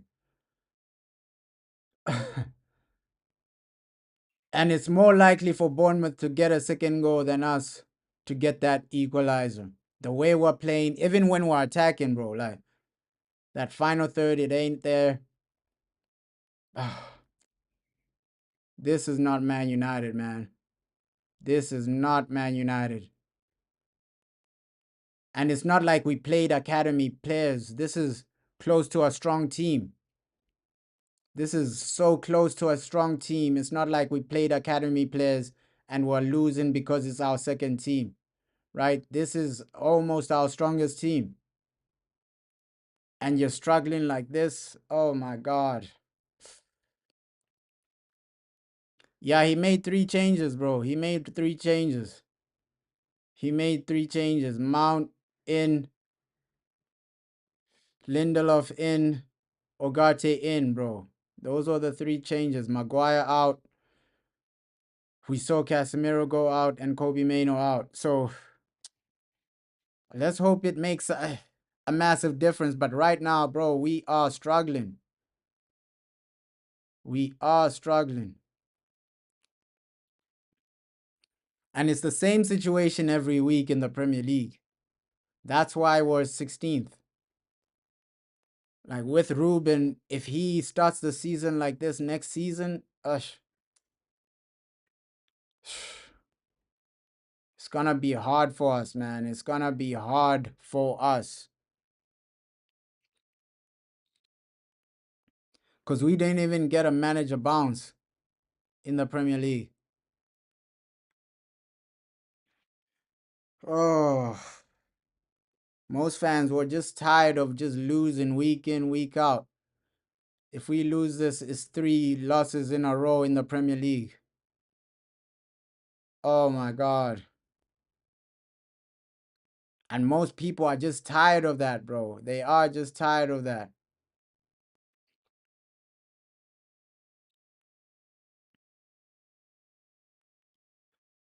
Ish. At least here, red card, possible red card. I think they're gonna give it. I think they're gonna give it. Possible red card. You could have injured somebody like that, man. The ref is going to the screen. Possible red. Yeah, it's a red card. Yeah, that's a red, bro. That is a red. That's a red. That is a red, man. Hopefully, this helps us win the game, man. Hopefully. Bournemouth down to 10. Hopefully, this helps us win the game. That is a red card. Hopefully. We need something.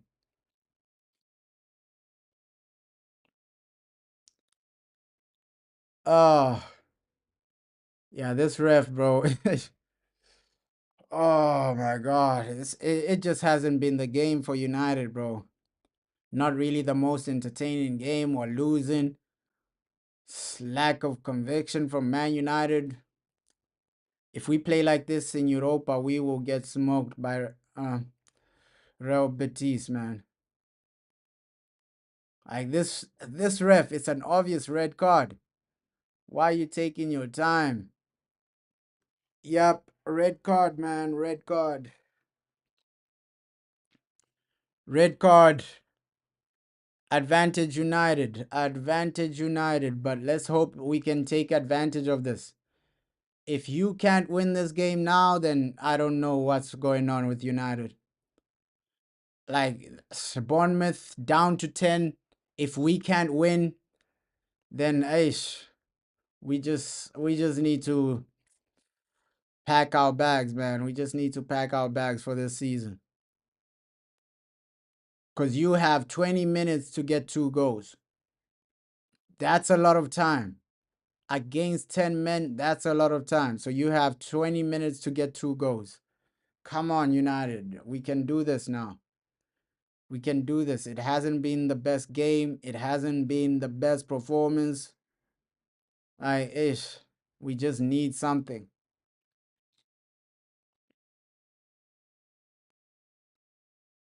We just need something, man. Ish. 20 minutes. And I don't want a situation where you're failing to score. We know how United are. Even with 10 men, it's still a doubt that we'll win the game. It's still a doubt that we'll win a game. But the Bournemouth manager is smart as well. Ish. Yeah, this day will be horrible. Liverpool about to lift the Premier League, and we're out here losing to Bournemouth. Oh my god. Oh my god, man. Like, what a horrible season. Like, Liverpool catching up to you Premier League wise. Ah, it's just a season to forget, man. It's just a season to forget. And now if this team can't get us 2 goals, I don't know what to say. Like, it's 10 men. Now just go all out, right? Try and get those 2 goals however you can. Come on. Mason, Money Mace. Come on, man. Ish, we need something. This season has been horrendous. Just win this game. Now there are no excuses to lose this game, man. There are no excuses to lose this game. Right? At least you got at least 17 minutes plus extra time to salvage this game. 17 minutes plus extra time. That's a lot of time, bro. That is a lot of time. Man United, you got so much time to salvage this game, to just bring some dignity back. Bring some type of dignity back into this game. Come on. Cheetah Obi coming on as well.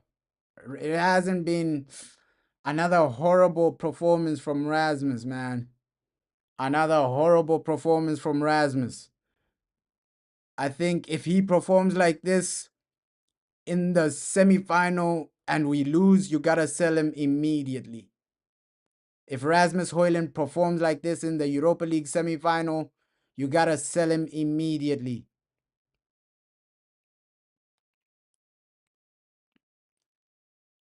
Cheeto Obi. At least the guy's getting 15 minutes.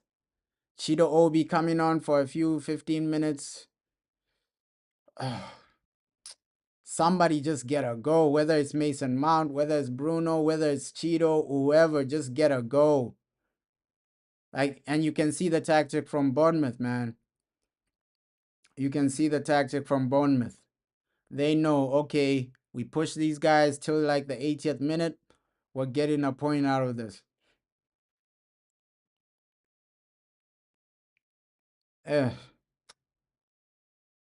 This will show us like the mentality from a lot of these players. Because 10 men, you need to win this game. Let's see. Let's see how we respond, man. Oh.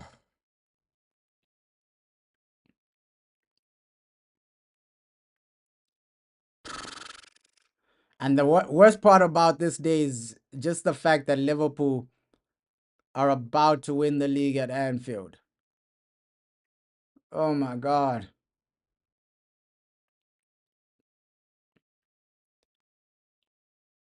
Cheetah Obi for Mazraoui.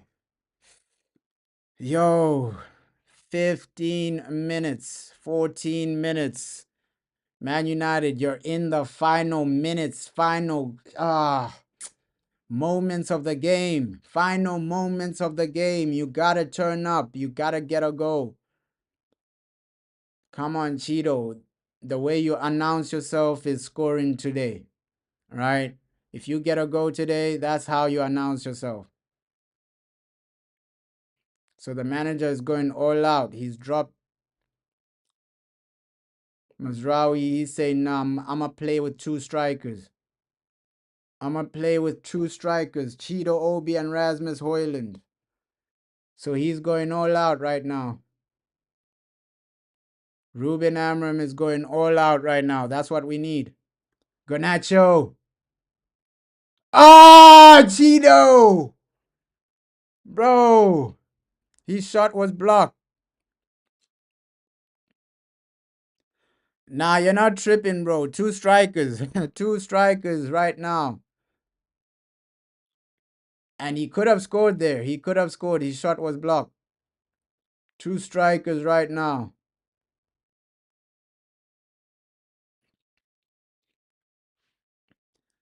Yeah, already got a shot on target. Better than what Rasmus Højlund has done in 77 minutes. It's crazy, man. It is crazy. Cheeto Obi coming on and doing more than Rasmus. More shots on target than Rasmus. So and low key, that's what I was saying earlier on. Rasmus Højlund, he doesn't help himself with like positioning sometimes. Positioning, hold up play, he doesn't help himself in those aspects. More XG than Rasmus. Oh. Yeah, once this game reaches 85 minutes and you don't have a goal, the win is out of reach. At least 88 minutes and you don't have a goal. In 10 minutes, if you don't have a goal, the win is out of reach. It's out of reach.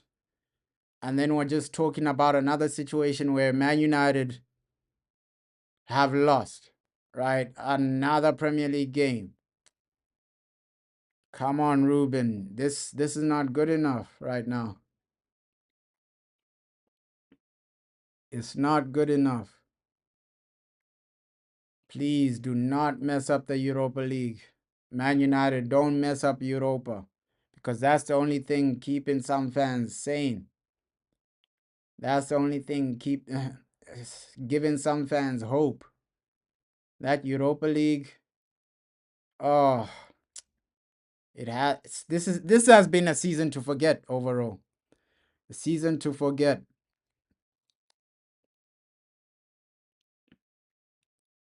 Oh,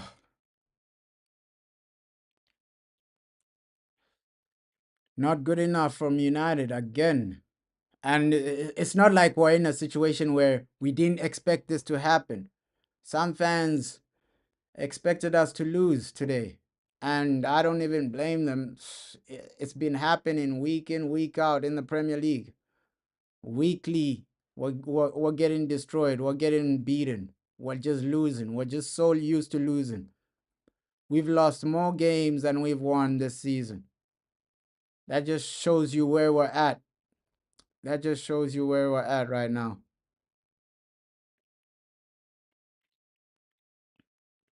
Like I saw a stat saying Ruben only has like 6 wins in the Premier League. Oh my God.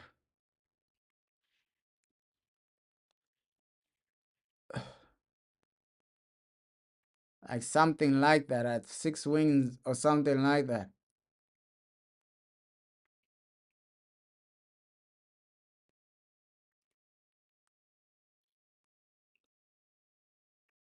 Yeah, 1 goal is all we're asking for, bro. Ish.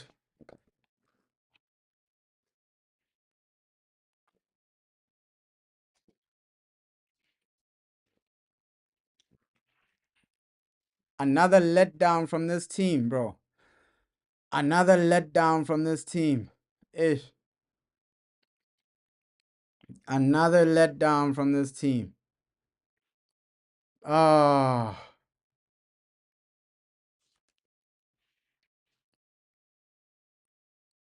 come on.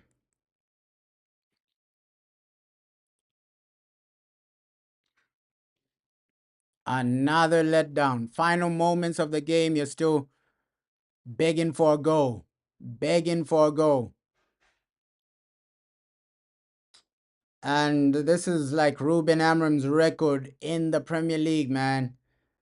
22 matches, 6 wins, 5 draws, and 11 losses, right? If he loses today, that will be 12 losses.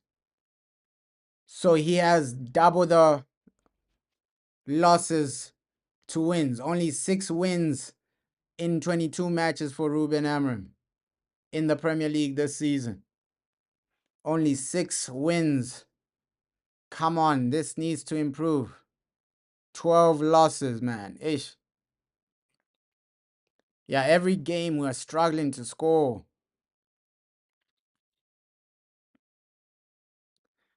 That's a joke, bro. Like, you're turning up when it's Liverpool, when it's Man City, but big teams, you're failing to turn up. Oh my God. With Ruben. Ish. Yeah, he had 0 losses with Sporting.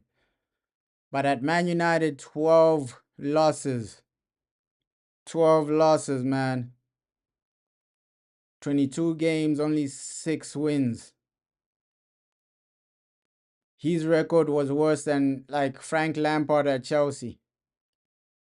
That's crazy. That is crazy. So Ruben Amorim has a worse record than Frank Lampard at Chelsea. That is crazy.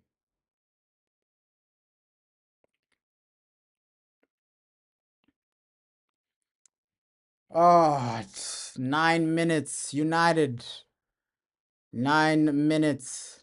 10 men. You're still failing to at least get 1 goal. At least 1 goal. 10 men. These guys have Bournemouth with 10 men. You're still failing to score. That's the situation we're in. You can give Man United 5 men, play against 5 guys. You're still failing to score. That's how bad we are getting goals. That's how bad we are getting goals, man. You've been given all the opportunities in the world, United. The referee gave you a red card. Take advantage of that. Oh, looks like it's gonna be another loss, man. Another loss.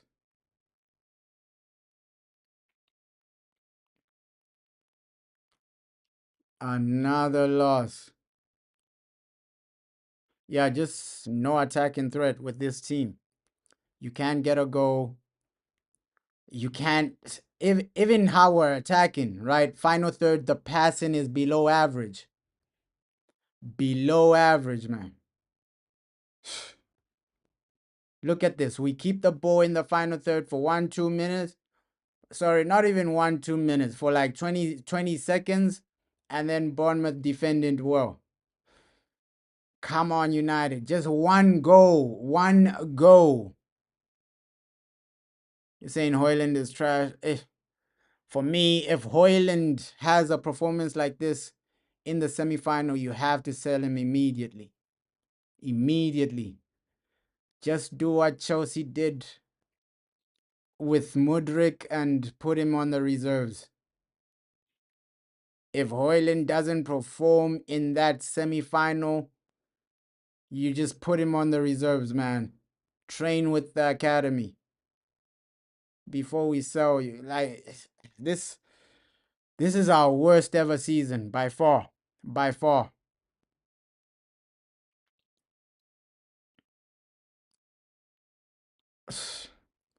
Yeah, the passing, bro. Not even 1 touch, bro. Ish. You think we are losing? Bro, it doesn't look like we're getting a goal anytime soon. You can see how we're playing.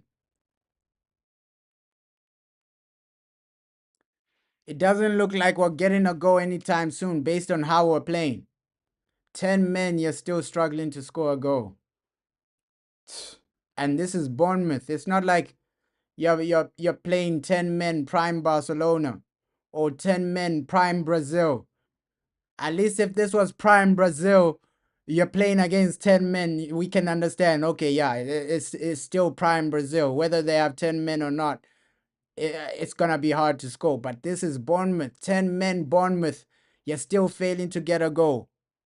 10 men Bournemouth, man. That's the situation we're in.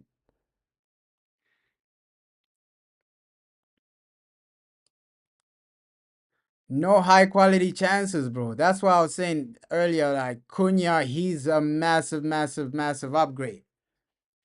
Because you can see this. You need more creative players. Yes, Garnacho will create here and there, but come on, we need people that are just born creators. Born creators. Born creators, man. We just need that. Oh, that's why summer transfer window. Yeah, Edison is needed too. Ish. And it's not like we didn't expect this. You expect results like this every single season. Every single Premier League game is the same situation. And Man City looks like they're playing in the FA Cup. We're gonna hate on that one next, man. I'm gonna hate on that one next. Man City versus Nottingham Forest. Gonna hate on that one next. Because I just need, at least after losing, I just need Man City to flop in the FA Cup. If we're gonna lose, at least Nottingham Forest just knock out Man City, man. At least make my day a bit better. Because it's been trash today. Ish. If we're gonna lose like this, at least Man City need to flop in the FA Cup. They need to get knocked out because I can't have a situation where today Man United lose, then Man City are in an FA Cup final, then Liverpool win against Spurs. It's gonna be a horrific game, bro. You're saying we need a goalkeeper, right wing back, number 10. We need so much, bro. We need so much. Yeah, Manchester United is not trying, bro. We are not trying at all. Like, we need so much. But also Ruben, he needs to do better with how he's coaching these players. Like, I thought he was gonna be the guy, the coach that comes in and improves some of these players. Because that's what he sold us at Sporting, right? I'm a coach that improves players, that improves the team. But we haven't seen a lot of improvement. So he needs to work on that as well, man. Because it's not all down to the players. It's also like Ruben, some of these games, you can see the disappointment from Sir Jim Ratcliffe. Like some of these games, man.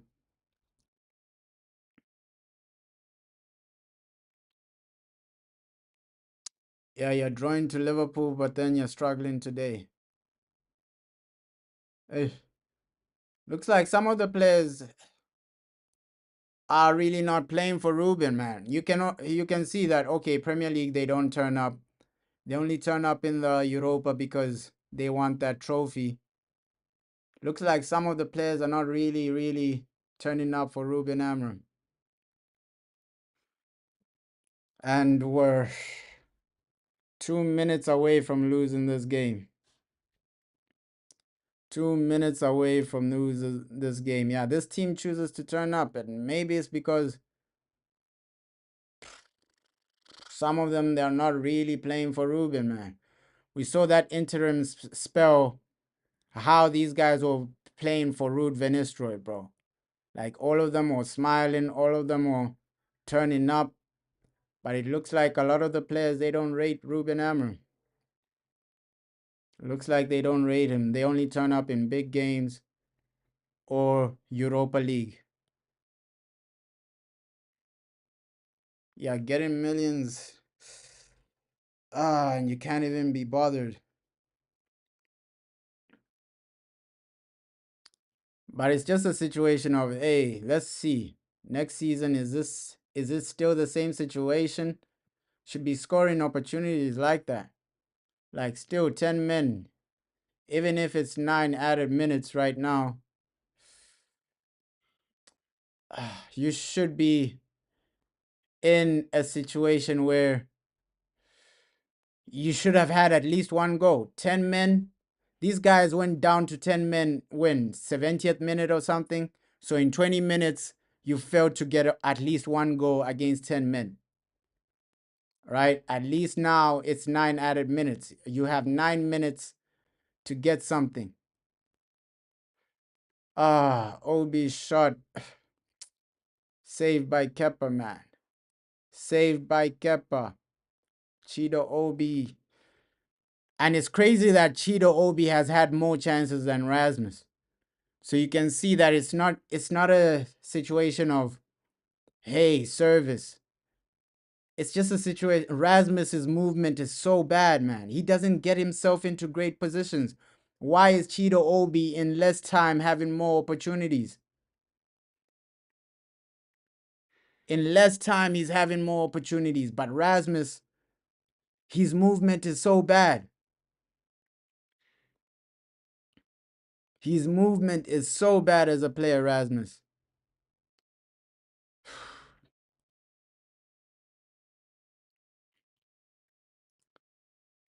We just need a fresh start. Maybe the appointment of Ruben Amram is good because you're getting rid of the players that couldn't be bothered, man. Maybe that's the viewpoint. Okay, get rid of the players that couldn't be bothered. Get rid of the players that are only here for money.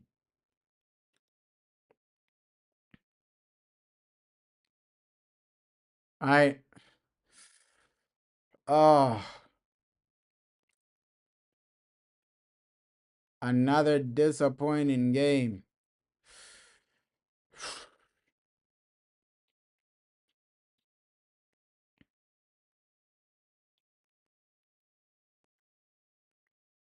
Oh, but I will credit somebody like Cheeto Obi.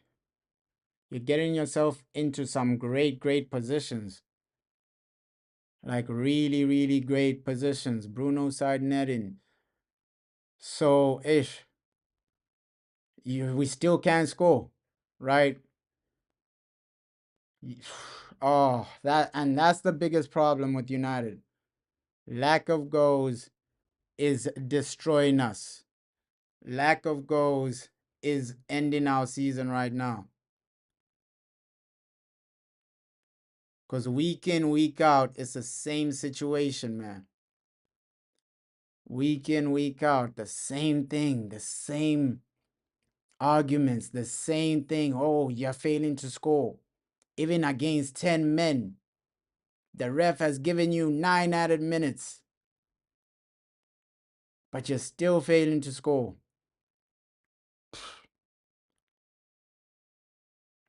Oh, oh man. It's disappointing, man. You're saying the weekly beating is soon over. It is soon over, bro. Ish. It's like at this point you expect us to lose. At this point you expect us to lose, man. The weekly losses, the weekly defeats, at this point you expect it. You expect it. You're not even shocked that, oh wow, we got beaten. We got beaten by 10 men. Oh, I'm not shocked, man. At this point you're not even surprised. It's a weekly situation. It's a weekly basis. Right? The only time these guys turn up is in the Europa League. But Premier League, hey, Premier League, yeah, we're losing this. And when we play Chelsea, let's hope these guys just don't embarrass us, bro. Let's hope these guys don't embarrass us against Chelsea. Because I don't need a situation where, of course, Jadon Sancho won't play, right? He'll be like, he won't even travel. But I don't need a situation where you lose massively to Chelsea. So when you play Chelsea, just get something in that one. Don't lose in that game, please. Don't humiliate us in that game. Because back to back, Bournemouth has beaten you. Rasmus Højlund! Yo! The most unlikely goal scorer. At least you got one goal, man. At least you got one goal. The most unlikely goal scorer, Rasmus with a goal. Rasmus with a goal. 1-1. At least Bournemouth won't do a double in United, man. That's how down bad we are. We're celebrating an equalizer to prevent a double from Bournemouth. Oh my god. At least we haven't lost. That's how down bad we are, bro. Oh my god. Oh, we needed that goal. Rasmus. Rasmus. Oh my god, we needed that. At least 1-1 is better than 1-0, especially against 10 men. You should have scored this goal a bit earlier, though. Oh, but overall, this performance was below average, man. As United fans were just celebrating what, a 1-1 against Bournemouth? Oh, it's still like below average. Well done, Rasmus. Oh, but ish.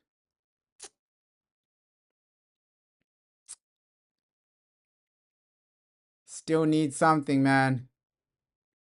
Still need something. Hoyland finally gets his goal.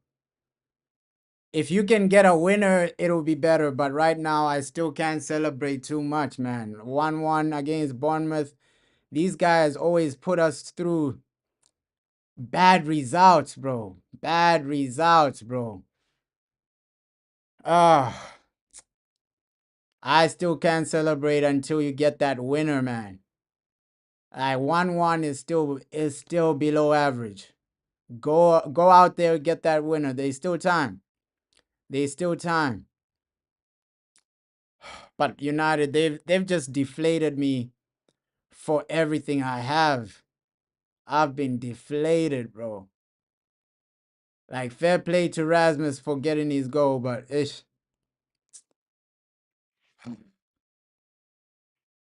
Oh, we just need something, man. We just need something in that Europa League. Because this Premier League season, we're celebrating draws against Bournemouth. That's how bad it is. That's how bad it is right now. We're celebrating a 1-1 against Bournemouth. Ish. Oh, just get a winner at least. Get a winning goal. And I don't know why these players leave it so late. Right? You want to leave it so late to win the game. You want to leave it so late to get an equalizer. It doesn't really make sense, bro. It doesn't really make sense. Every day you're leaving it late or you're losing. At least we haven't lost 3 in a row. That's the positive. That is the positive. At least we haven't lost 3 in a row. Right? That equalizer was needed, bro, because we can't be losing back to back against Bournemouth. At least we haven't lost 3 in a row. Equalizer is amazing, but this performance is still not good enough. Like, the whole game's performance is still not good enough. Like, you made the fans sit 98 minutes of that, bro. 98 minutes. The fans are watching that. Poor performances, poor attacking play, like below average, week in, week out. Even with an equalizer, I think most fans won't be happy, bro, because we've sat down to watch such a boring game, such a game where you don't even turn up. You're deciding to turn up 90th minute. Come on, man. And full time there, 1-1. Full time there. Full time there. The performance was bad, bro. We got the equalizer, but the performance was bad, bro. Full time. Full time. And with United, just don't mess up Europa League. That's all I'm asking for. Don't mess up the Europa. Don't mess up things that we genuinely need.